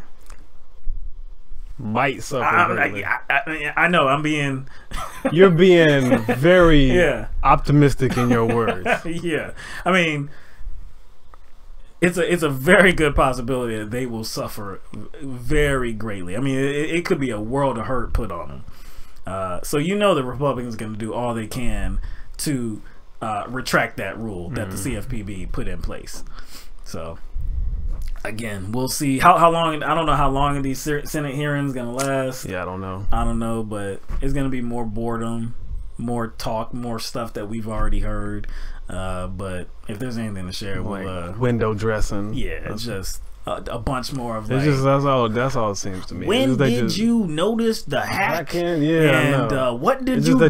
They're just putting something, just putting them on display just for our very casual viewing, and not really going to end up doing anything. Right? Yeah, gotta give them something to do. Yeah. put the cameras in front of them, make them sound like they're actually interested and actually appalled by their actions. You know, that's all they're doing. All right, so let's get to Catalonia. All right. Whew. So Catalonia, Catalonia is a northeast region in Spain. It's a wealthy region, and it's about 7.5 million people that occupy this region. Now, this region has a vast history. I mean, it has a very long history dating back almost 1,000 years, and it has its own language, it has its own culture, and it actually enjoys autonomy in many different areas. So basically, they do govern themselves, and like I said, in a lot of different areas. But some in the Catalan government have been wanting to separate from Spain for some years. Now we'll get to the reasons behind that, but what they wanted to do was hold a vote on self-determination, and they've been trying to do that for years. Like I said, this has been a mission of theirs for years. So finally, in early September, they finally pushed through a referendum law that will actually establish that vote, that vote for independence, that vote for self-determination, to see what the people wanted to do. So Spanish authorities were not happy whatsoever. Spanish authorities wanted this shut down. They did not want this vote to go through because they deemed it unconstitutional, because Spain is indivisible by the Constitution. Spain is indivisible, so their efforts to leave Spain is unconstitutional. So they wanted to shut this whole vote down. So they sent thousands and thousands of officers to Catalonia. They sent them to Barcelona because there was even a protest in Barcelona, a pro-referendum, a pro-independence protest. Police descended. They were everywhere, but what they were trying to do was shut down the voting. So they went to different buildings, different schools, to get people out of these buildings. They seized ballots, and there was just a massive ruckus. So these are a few of the pictures here, and police, they dragged people, they kicked people, people were bleeding because of this violence. And like I said, at the pro referendum protest that was in Barcelona, the police fired rubber bullets. Some used batons on people. All in all, at least 893 people were injured because of this activity, and also 33 officers were injured as well. I want to say, I recall, didn't Donald Trump go there? Like, I don't know. I don't know. He was either recently? Yeah, he was either there or he spoke about it. And I think he was urging that Spain remain united. That was his position. I don't know. I didn't hear. But also there were some Catalans that were arrested. Some Catalan officials that had actually organized this vote, they were arrested because, like I said, this was deemed unconstitutional and not allowed to happen. Wait.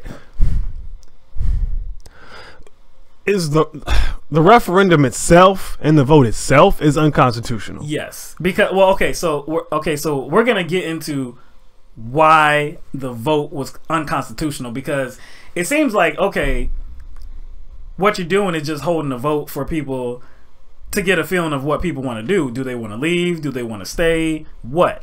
And like I said, like the Catalan government, actually, the separatists actually won the election in 2015, I believe. So they hold a small majority in the government, in the parliament. So they, like I said, they've been trying since they won the election to actually push through this legislation, to push through this referendum to get to this vote. But they have been unsuccessful. But they finally achieved it in early September, and the vote happened just this past Sunday. But Spanish officials are saying the vote didn't happen. Nope, it didn't happen. It didn't happen at all because this is absolutely unconstitutional. So, wait. If it didn't happen, then it can't be. Well, you can't say something is unconstitutional if it didn't happen. They're saying the act was unconstitutional, and therefore it didn't happen. It didn't happen. We're gonna treat it like it didn't happen. So, King Felix, I think it's King Felix. I can't even say it, but King Felix, he said Catalonia has broken the democratic principles of every rule of law and undermined the harmony and coexistence of Catalan society. He also referred to their behavior as irresponsible. Wait a second. So, a referendum that passed. Yes. And then put to a vote to I guess to make it binding. Yes. By way of soliciting the citizens. Yes. That's undemocratic. Undemocratic and unconstitutional. That's the official position of Madrid. Well, guess what? To me, they're just saying that their constitution does not support democracy. Yeah, that's true. I mean, it's kind of like jumping over that democracy angle and just saying that this is not constitutional. I don't know why you would say that this was not democratic. I guess because it doesn't include the whole of Spain, maybe, or I don't know. It was like they were acting as their own people, which they are. Like I said, they have their own culture, they have their own language, and they do enjoy autonomy on a host of different areas. So, to understand why this may have happened and why the Catalan people feel like they may want to leave, you got to take a look back in history. So, why do some people want to separate from Spain? Okay, so I mentioned earlier that their history goes back almost 1,000 years. They used to have broad autonomy on a host of different areas. They used to. Then came a dictator. His name was General Francisco Franco. He ruled from 1939 to 1975. So during that period of time, they pretty much they were nothing. I mean, it was pretty much like Catalonia did not exist. But after he died, that's when their nationalism was revived, and actually in the 1978 Constitution, they were granted their autonomy again. So, and this is from the BCC. A 2006 statute granted even greater powers, boosting Catalonia's financial clout and describing it as a nation. But Spain's constitutional court reversed much of this in 2010 to the anger of the regional authorities. Also, angered by having their autonomy watered down as well as by years of recession and cuts in public spending, Catalans held an unofficial vote on independence in November 2014. More than 2 million of the region's 5.4 million eligible voters took part, and officials declared that 80% had backed secession. So that is a little explanation of why they wanted to. You know, they feel like they're getting a raw end of the deal. They feel that Spain, Madrid, the government is taking way more from them than what they're getting back. And what I'm saying is, like, in the taxes that they pay, but in the investments that come back to Catalonia in the form of like schools, hospitals, they feel like they're getting, you know, the short end of the stick. And so pretty much they have they have a legitimate reason, to kind of to feel like they want to leave. Well, to request I guess secession. Yes. And gain their independence. They have a legitimate reason. Right. So again, like I said, in 2015 the separatists won, and you know, they won the election, went to work, and they went to work on holding a binding referendum. So that's where this comes into play. Like, if this is unconstitutional, constitutional, why Spain is reacting like this. So when they passed the referendum law, and they finally scheduled a vote for on Sunday, when that vote actually happened, there was only going to be one question on the ballot. And the question was, do you want Catalonia to become an independent state in the form of a republic? And there's 2 boxes, yes or no. So, and this is from the BBC as well, under the controversial law, the result is binding and independence must be declared by Parliament within 2 days of the Catalan Electoral Commission proclaiming the results. So that is why this whole ruckus took place. That is why Madrid, that's why Spanish officials, that's why the king and the prime minister, that's why they are all against this referendum vote and claiming that this was undemocratic and claiming that this was unconstitutional and that they divided the country. They were being irresponsible. That's why they sent these thousands of cops to stop these proceedings, because this was a binding vote. So if the majority of the Catalan people said that we want to secede, within 2 days of within 2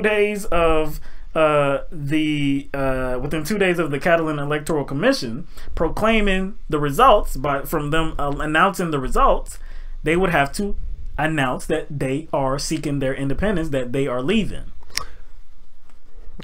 So I mean that's like I said, that's the issue that Madrid had with this whole situation. Well, if you know, do you do you know the results of the vote, like the final results? So they did announce the results, and they said that 2.2 million people actually came out and voted. And the officials have said, but they haven't posted the results, but they have said that 90% of people voted for independence. 90% of people voted for their independence. I tell you what, if those 90% of people felt compelled to come out and vote that way, and they actually feel that their position is justified, the reaction from the Spain's government, I would say heightens their sense of justification. Yeah, like how do you think they feel now? Like with all that violence after getting beaten in the head, with batons, being kicked. You saw the picture of the older woman.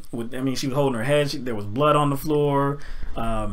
If they didn't want to leave then, and it was 90% of them that wanted to leave. If they didn't want to leave then, they damn sure want to leave now. And I guess optically, like it's like Spain is looking like the bad guys right now. They're looking like the bad guys because now I think, like, you know, the Catalonians are going to probably have a lot of support. Yeah, you would think so. But if you look deeper in why, beyond the Constitution that says they're indivisible, Spain is indivisible, and this was an illegal referendum, this was an illegal vote. Beyond that, you have to take a look at the numbers and why it would be bad for Spain for Catalonia to seek their independence, because Catalonia accounts for, I think it's about more than a quarter of the exports that come from Spain. More than 25% come from Catalonia. Well, so for 25% or 20% of the revenue generated by exports is all because of Catalonia. All because of Catalonia. Golly. And also they make up 19% of Spain's GDP. Well, I can see why Spain is upset. They don't want that money. They don't want that money leaving. They don't want that money leaving. So today it was announced that because the president of Catalonia, his name is Carles Puigdemont, I believe. He said earlier than today, I don't know what day exactly, but he said that after this vote, because of that 90%, because people voted for their independence, that they plan to declare their independence, quote, in a matter of days.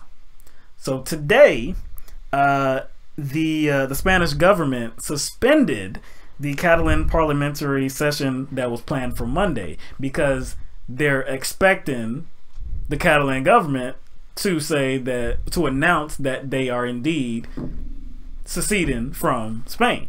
So they suspended that parliament session on Monday. No go, not gonna happen. So I don't know what's gonna happen at this point. Are they gonna constantly keep like suspending these sessions? That's a good question. Now, there's one more quote that I want to share with you that is, it's ominous. The Prime Minister, his name is Mariano Rajoy, the Prime Minister of Spain. He's one of the ones that are saying no referendum happened. Like the referendum did not happen because it was unconstitutional. It did not happen. He also called on the Catalan government to abandon any future efforts to seek their independence. He called on the Catalan government to abandon any independence plan to avoid, quote, greater evils. Greater evils. What does that even mean? I mean, greater evils, like from where would those evils come from? You know what he's talking about, man. You know what he's talking about.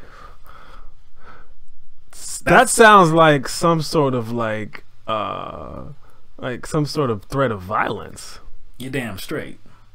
Like, but this is not a violent revolution. But this is not a violent revolution. But like we said, right? They don't want that money leaving, right? You know, the heart of their argument is like, we're not losing this money. I mean, because that would be very detrimental to the whole of Spain. It's not like the Catalonians are taking up arms.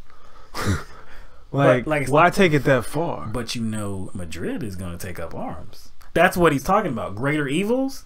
This will be a physical battle. Like he's signaling his intentions, Spain's intentions. If you keep up with this independence talk, greater evils means that there will be an armed stance. Greater evil means they are going to be the devils in this situation. No doubt.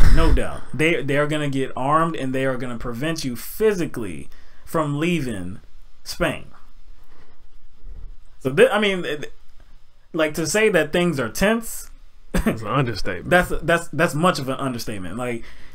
Like you said, are they going to keep suspending these sessions? Is the Catalan government going to keep seeking their independence?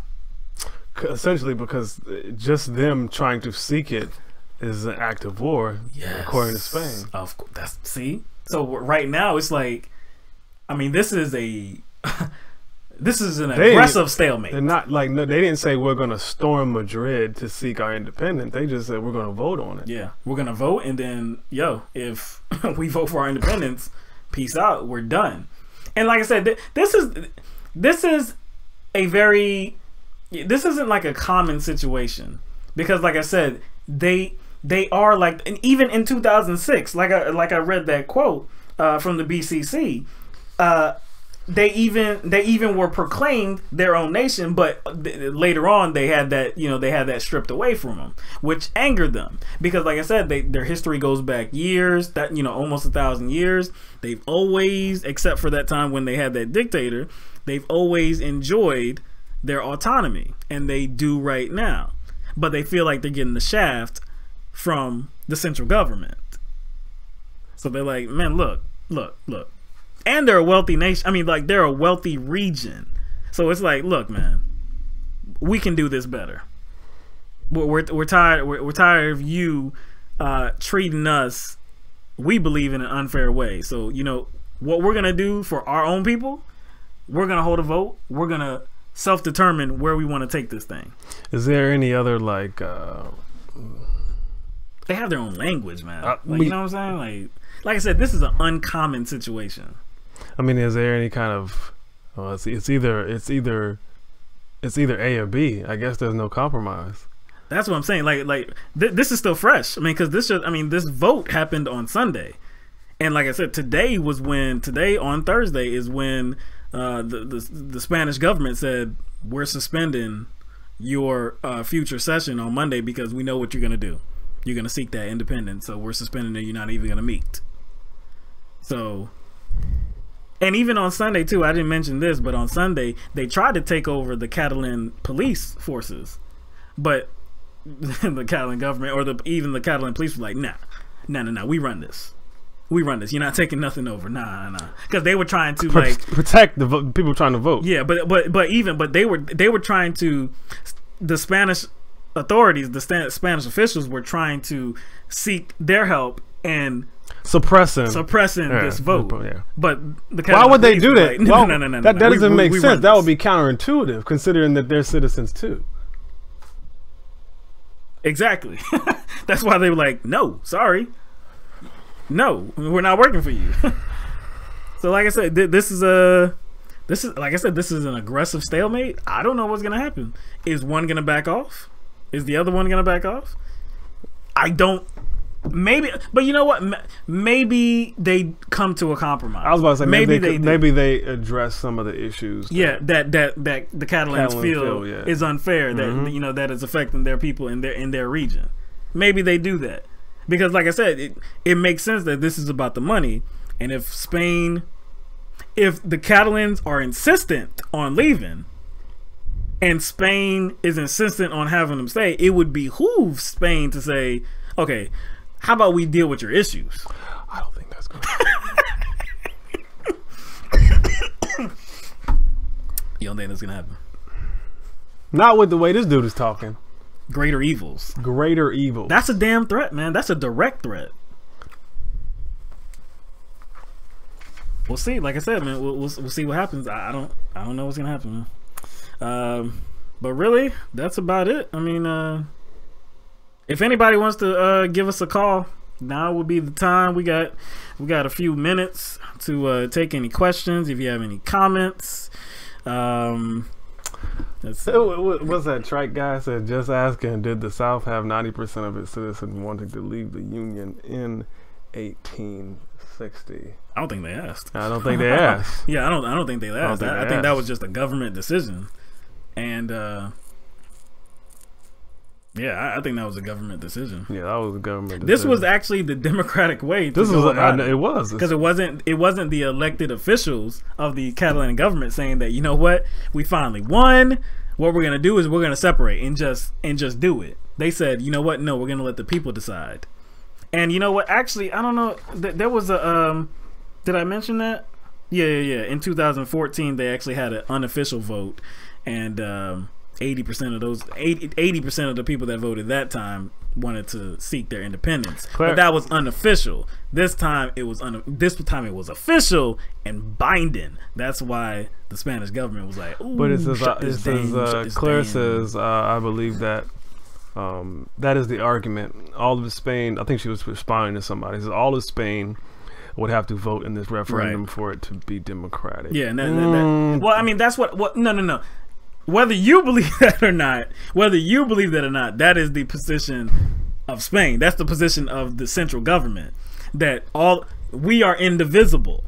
So if we don't vote on this, then this is not a democratic process. Because you are us, we are you, we are all one. I think that's like to me that's a fallacious position to start from, because you can't act as if I guess the citizens outside of Catalonia are not going to be biased in any way or influenced by the government in any way. Yeah. And judging by the way your boy was talking, there would be some influence in there. And like we said about the money angle, over 25% of the exports come just from that region. Like I say, it's a wealthy region.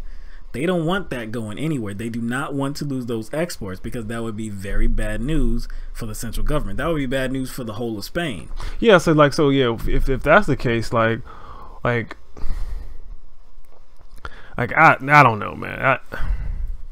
It's, like I said, this is a difficult situation, and I'm sure that Catalonia has its real gripes. You know, I'm sure they actually have their real gripes with the things that are being done in Spain, and especially about the taxing situation and what they feel they are getting back in return. I'm sure that there's some truth to what they're feeling. like I said, it would behoove Spain to try to rectify that, because that is the heart of the issue. That is the heart of the issue, because we already know that they enjoy their autonomy, right? They self-govern. They self-govern. Pretty much. So if they already self-govern, I'm sorry, I'm just looking at these. I'm looking at comments. We got somebody in here from Alaska. What's up? You got John Damn, Hill. what time is it in Alaska? Yeah, got John Hill. You stupid. Talking about, yo, it was 7 shooters. 7 shooters. Who is this? Where is the evidence that anyone got shot in Las Vegas? Anything other than live leak video with the crayon blood with no entry or exit wounds and the lights being turned off? Yo, this is funny. Live leak video reviews the fakery going on here. Yeah, man. I just want somebody to answer the question how the bullets got out of the closed window. Like, if you could solve that riddle, man, if you could solve that riddle, you might be able to make some money. For real, man, because then you would be defying the laws of physics, man. I'm not a conspiracy theorist. I am a conspiracy analyst. Gotta say it like that. Strobe light. The most, yeah, exactly. I know. Oh, he said the cop refers to it as a strobe light. See, and I referred to it as a strobe light, and somebody got mad at me for calling it a strobe. I was like, it doesn't matter what it is. It's a damn light. It's a flickering light, and it was on. You see, this is the thing. It was on while the gunfire was there, but it was actually on before the gunfire and after the gunfire. How they pull that trickery, man? How did they pull that off? Telling you, dog, this is there's some serious I guess tactical alchemy going on. Man, something I don't know. That junk is crazy, man. Come on, man. Just encourage everybody to put. I mean, like, when's the last time I said put on your thinking cap? Like elementary school. Like I think like maybe a 5th grade teacher said that to us. But I mean, really, put your thinking cap on, man. Like, spell it out for them at an elementary school level. How do bullets appear? Like, how do bullets go through glass without shattering it? I can't believe that I even have to, like, show them that video that we played. We put it on YouTube, we put it on Facebook, share that video, let it get out there, because oh my gosh, this is why we made that video too.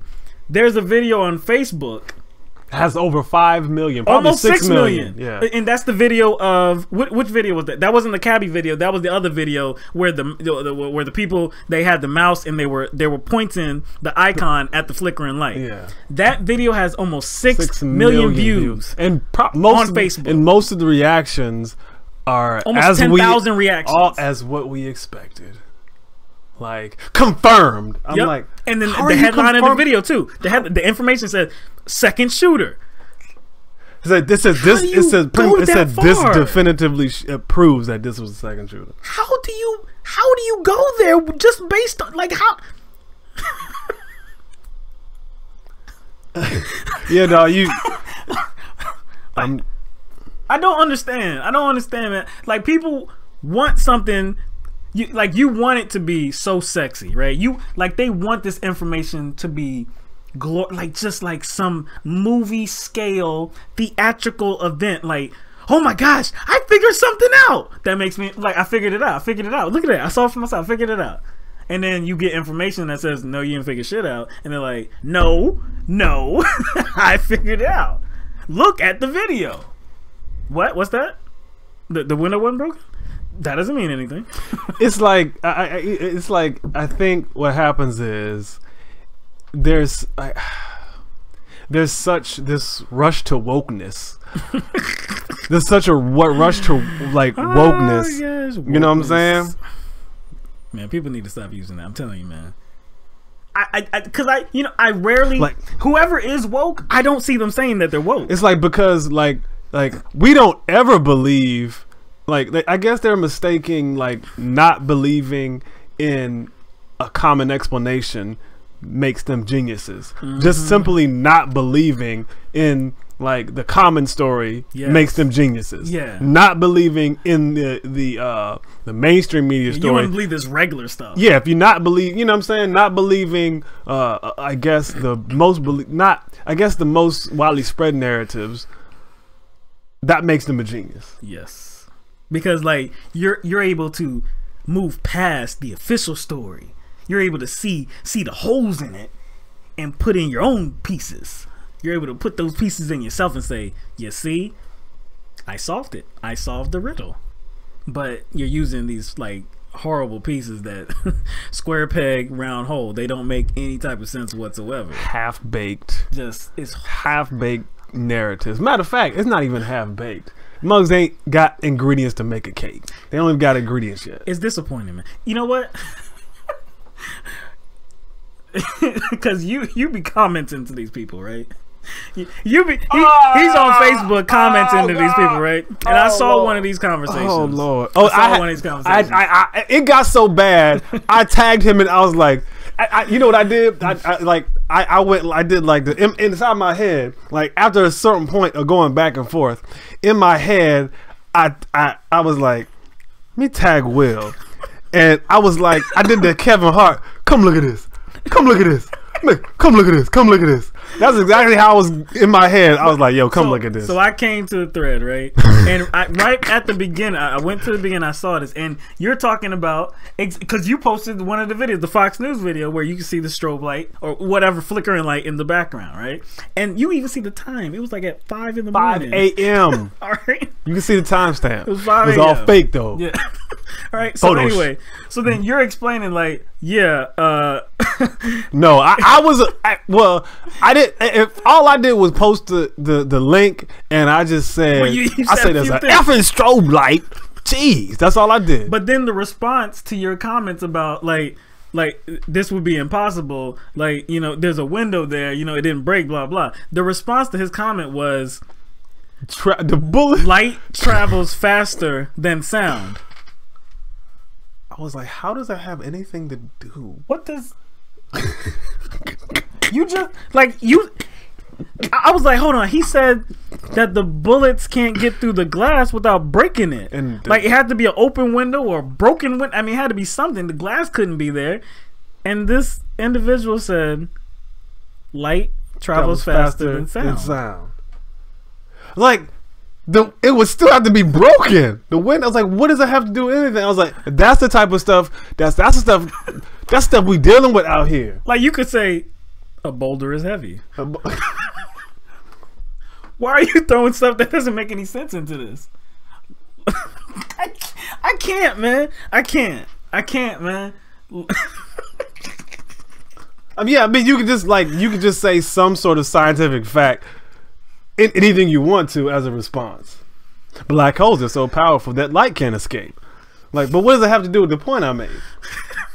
I think it would only serve. The only point it served was to get you off topic.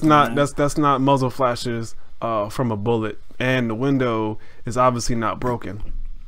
E equals MC squared. Like that's not what. I don't know what. Oh my gosh, man. And see, you know what, Diana, this is what I'm pissed off about too. She said, that's what's pissing me off. The troll saying this is fake and didn't happen is awful and horrible to the people in our city that went through this horrific situation. It's beyond objectionable that people are using this situation to like speculate and be like, oh look, false flag, oh look, where's the blood, where's the screaming, wait, there are confirmed false flags that happened some time ago, like 5 years ago, 3 years ago, so that means it happened this time too. Yeah. I've seen that. That's like the go-to is them showing reference you proof history of other things. I was like, but okay, that doesn't mean anything. Like that's fine. I was like, how does that translate into this situation? How does that make this situation the same? X happened this one time, which I'm not gonna discount. I might say, oh damn, I was like, I look at stuff like that too, but I'm not gonna like make that same determination every single time something happens. Exactly, man. And like we have people that actually suffered a tremendous loss, like families and friends suffered a tremendous loss. People lost their lives. 58 people died at the hands of this alleged gunman, this alleged madman, whatever his reasoning was, whatever. 58 people died because he emptied thousands of rounds into this crowd of about 22,000 people. hundreds of people injured. Like, people are still dealing with this. Of course, people are still in the hospital. And there are people who can't pay for their medical expenses as well. There's a lot of GoFundMes that have been started. I guess that's some government agency created all those GoFundMe accounts. Not only they create these fake injuries, they create all these GoFundMe accounts too.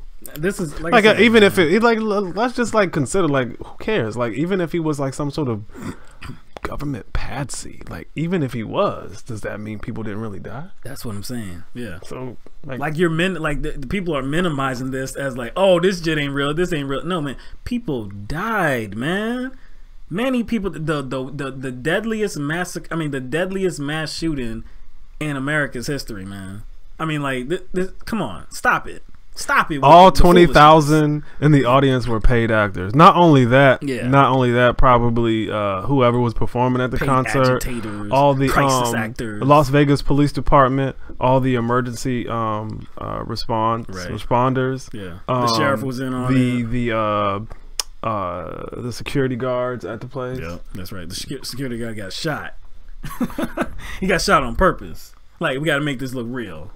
Man, it's disgusting. That's the thing. It's one of those things where it's like, yo, focus on like the actual conspiracy theories that have a valid foundation. Like, we don't mind that. Like, I'm all for a conspiracy theories that are like have a strong foundation, like, based on valid information. Yeah, like, I'm all that's if there's actual situations that invoke thought, because like this situation isn't adding up, like what they're selling does not add up. If it's reasonable to actually question it, then damn it, straight up go question it. Be skeptical as you can. I think it's very, very good. It's very healthy for us to have a healthy skepticism of events that play out in our societies, especially when it concerns the government. Sure, but I think people are like, they're actually not using skepticism. No, because skepticism,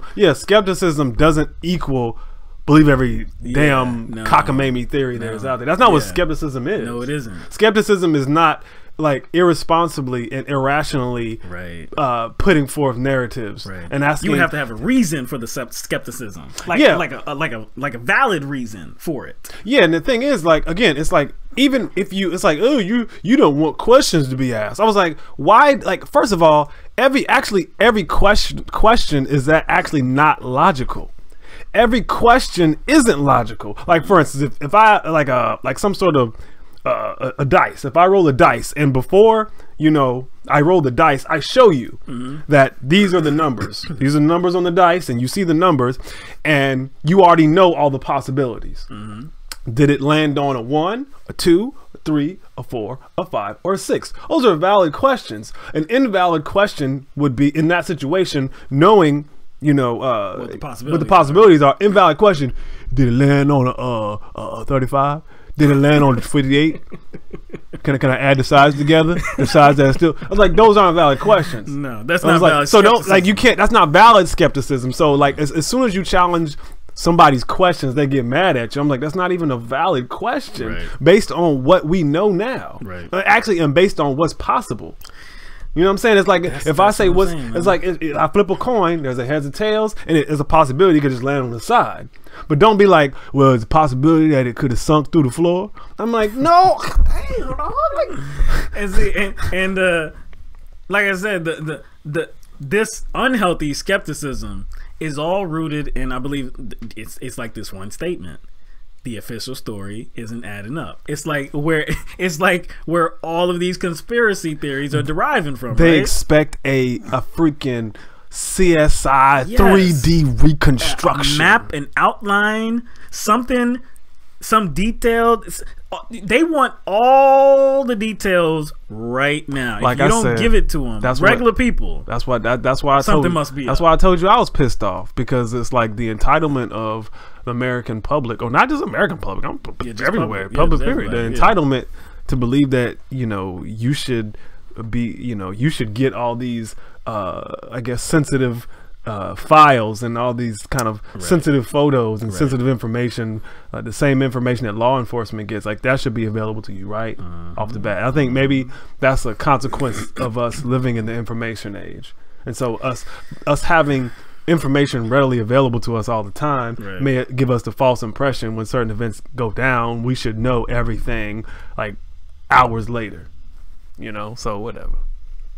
Like, and again, like I encouraged a few people to call into the show if you got. If I was like, I encouraged a couple of people. I was like, hey, I was like, one said that they would, but then they removed the comment. Removed the comment. Yeah, they said, you know what, I might have to do that. I was like, I'm not above being challenged. Like I want to like explore things too.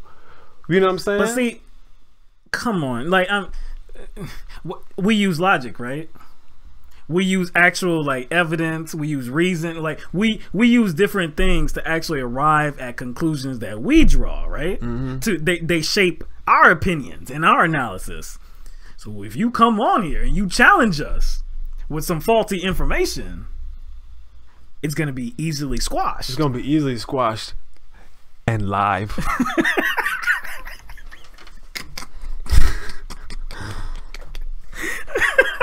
Saying, dog. Live. Will be replayed. Yes. We will edit that piece out. You know what I'm saying?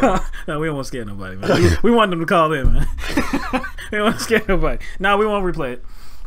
And to me, that says a lot if people don't want, I guess, their narratives being challenged. And like I said, because if you so confident, if you're trying to encourage people to critically think outside of a box, critically think like outside of what I guess they would consider like mainstream thought or people being brainwashed. If that's what they're trying to encourage, then they're not doing a good job. And like I said, the hypersensitivity of trying to take them out of that world where the only thing that exists is these conspiracy theories and the narratives that they place on the situations. As soon as you introduce information that contradicts that, it's like they're a fish out of water. And so the only way to feel comfortable is to jump back in that water, to dig their heels deeper. And get more irrational. That's what we see all the time. Jay Scott. Actually, this is Jeremy that called in on Tuesday. He said, breaking news, Hillary indictment. Dog. See, man, Jeremy, why you got... I know exactly what you're talking about. Again, you trying to make people laugh. Why you doing that, bruh? Like, why you gotta do this? We trying to run a serious show here, brother. What you trying to do, dog? But he brings up a good point. He said he's a new Patreon, Jay Scott, Jeremy. Okay, so yeah, I wanted to get to our newest patrons on Patreon and put up the link for people to... Let me put that link up so people have it. So we have a account. We have a page on Patreon. It's patreon.com/LTMB. And if you would help us out, if you would, and like I said, what we do with that, what we're planning to do with that is improve the show, because we have to have some more equipment, better software, of course, because I noticed that when we go back and try to edit these videos too, sometimes there's some skips, and it's from the live. It's from the live environment. It's from the software. Well, actually, I don't know if it's from the software. Isn't the best, but I think it's about the computer because there's no dedicated graphics card, and so that weighs on the CPU. So there's some problems that that we have to deal with, and also if we kind of want to incorporate like guests, exactly, that's gonna put a further strain on we the CPU. Want to do that. Definitely want to do that. We want to make that a regular, to actually have the same conversations that we do have, but bring in somebody that will talk to us about it. That's what we want to do. But right now that's a scary that's a scary thought. That's a scary endeavor, because we don't know exactly. We're gonna have to do some tests, some backroom tests, and see exactly how that would work. But like I said, we do have the account on Patreon, and there's different reward levels. If anybody's watching that was an old well, an older contributor that contributed before we put up the new rewards just a few days ago.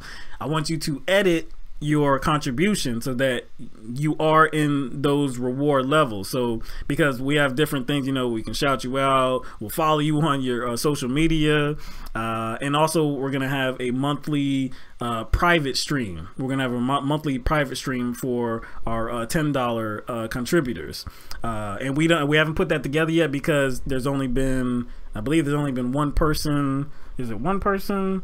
I think it's only one person that's actually got to that level, maybe two now, I'm not sure, but there's other people that are actually contributing that amount, but they haven't edited their contribution. So like I said, we once that happens, then we'll schedule it, and actually we can kind of, you know, see what people say about it, like maybe a day, time, something like that. We can see what works for people, so that everybody is in there, everybody that, you know, is eligible for that that monthly live stream, that private stream, so that everybody actually gets to see it. But we will put up the replay anyways, though. But anyway, that's here or there. But our newest patrons are Dick Johnson, Diana Soto, who is with us right now. I see her in the comments, and also Jeremy Scott, who was the caller from Tuesday. So thank you all for your contribution. It is very much appreciated, and like I said, this will help us get to where we want to go. Grow the show. Grow the show, grow the audience, get more viewership, promote the show.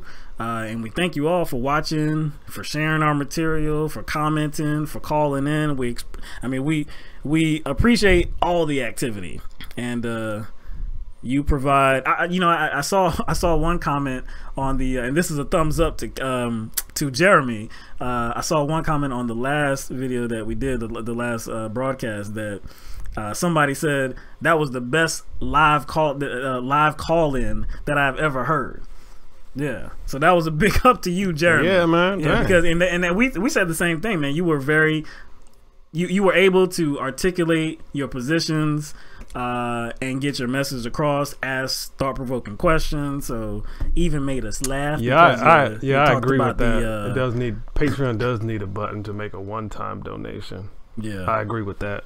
Lulu said, what do you mean edit contribution? Add more? No, you don't have to add more.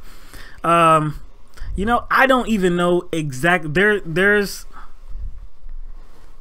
because I was speaking with somebody at Patreon, and they said that, yeah, you can't just apply your current contributors who aren't in a level. You can't just transition them into a level. They have to actually edit their contribution. So I will get more information on how you do it. If you don't know, like if it's not self-explanatory, like you don't see where you can actually do that on Patreon, then I'll get some more information about that. And if not before Tuesday, on Tuesday's broadcast, then I'll share that, so that, like I said, people will be able to you know, get into those levels. But again, yeah, thank you everybody that participates and is active in this community. I just subscribed, but you won't get any money until November 1st. I don't even think I was trying to be funny, but that's funny to me, dog. Oh, that's cool, man. That's funny. But that's cool, man.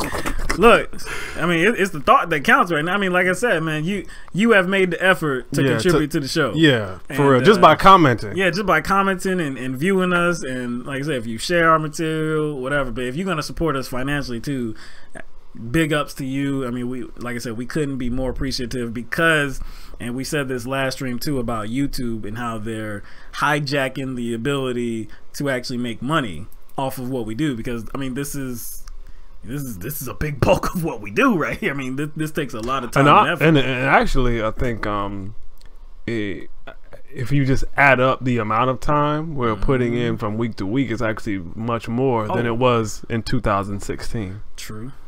That's true. Yeah, that's true. That's very true.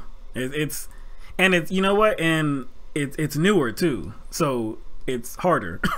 It's more difficult. We're having to deal with more difficulties, more challenges, because this is a live environment, and to actually produce the show while actually commented about issues and, you know, going back and forth, putting up images, videos, yeah, it's quotes. I mean, it's a little different. Yeah. Post-production is a lot more seamless. Right. Yeah. This is, like I said, this is interesting and challenging, but you know, this will all be something to look back on.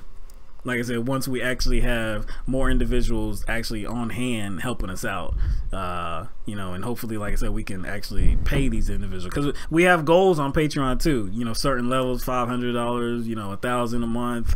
I think we put it all the way up to 10,000, 15,000, maybe something like that, because that's when that's when we can actually like hire full time somebody on that's actually producing the show, and I mean they have official positions, and you know they can actually make a living off of this. So I mean that's what we want to do, and transition it into a daily live show.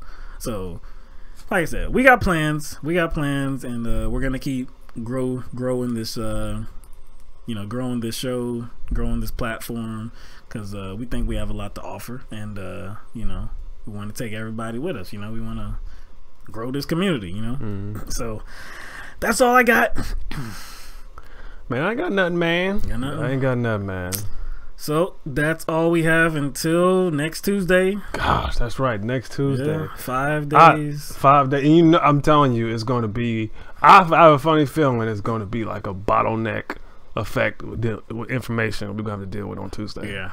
And like I said, we already referenced some of that. Some like of with that. The Republican congressman, the anti-abortion congressman, the Iran agreement.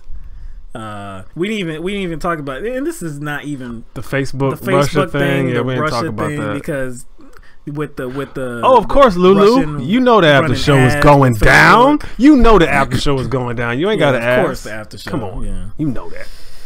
But yeah. So we'll get to the new news of the day and the weekend. I'm sure some politician will make some news. Have to talk about something on Sunday shows. Something.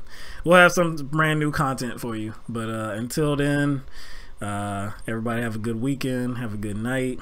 And we'll see you at 7 p.m.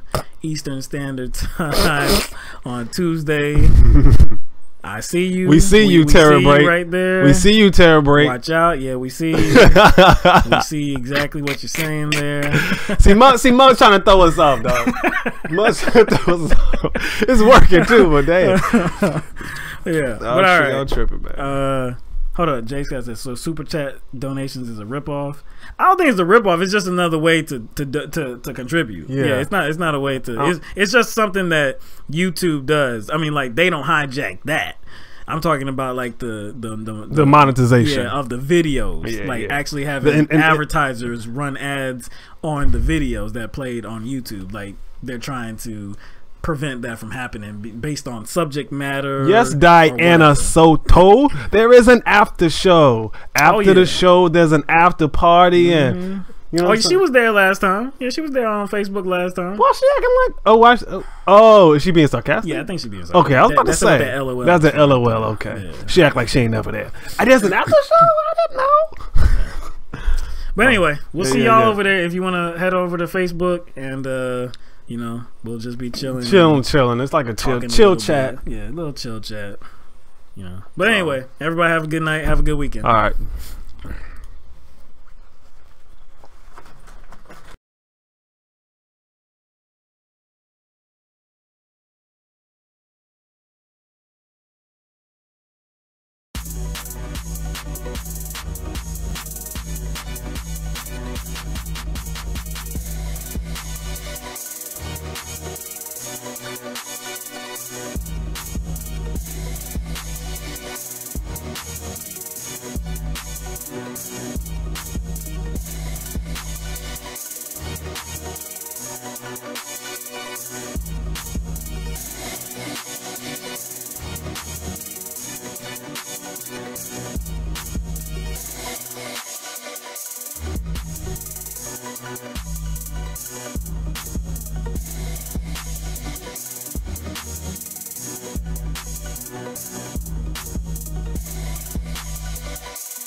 Peace.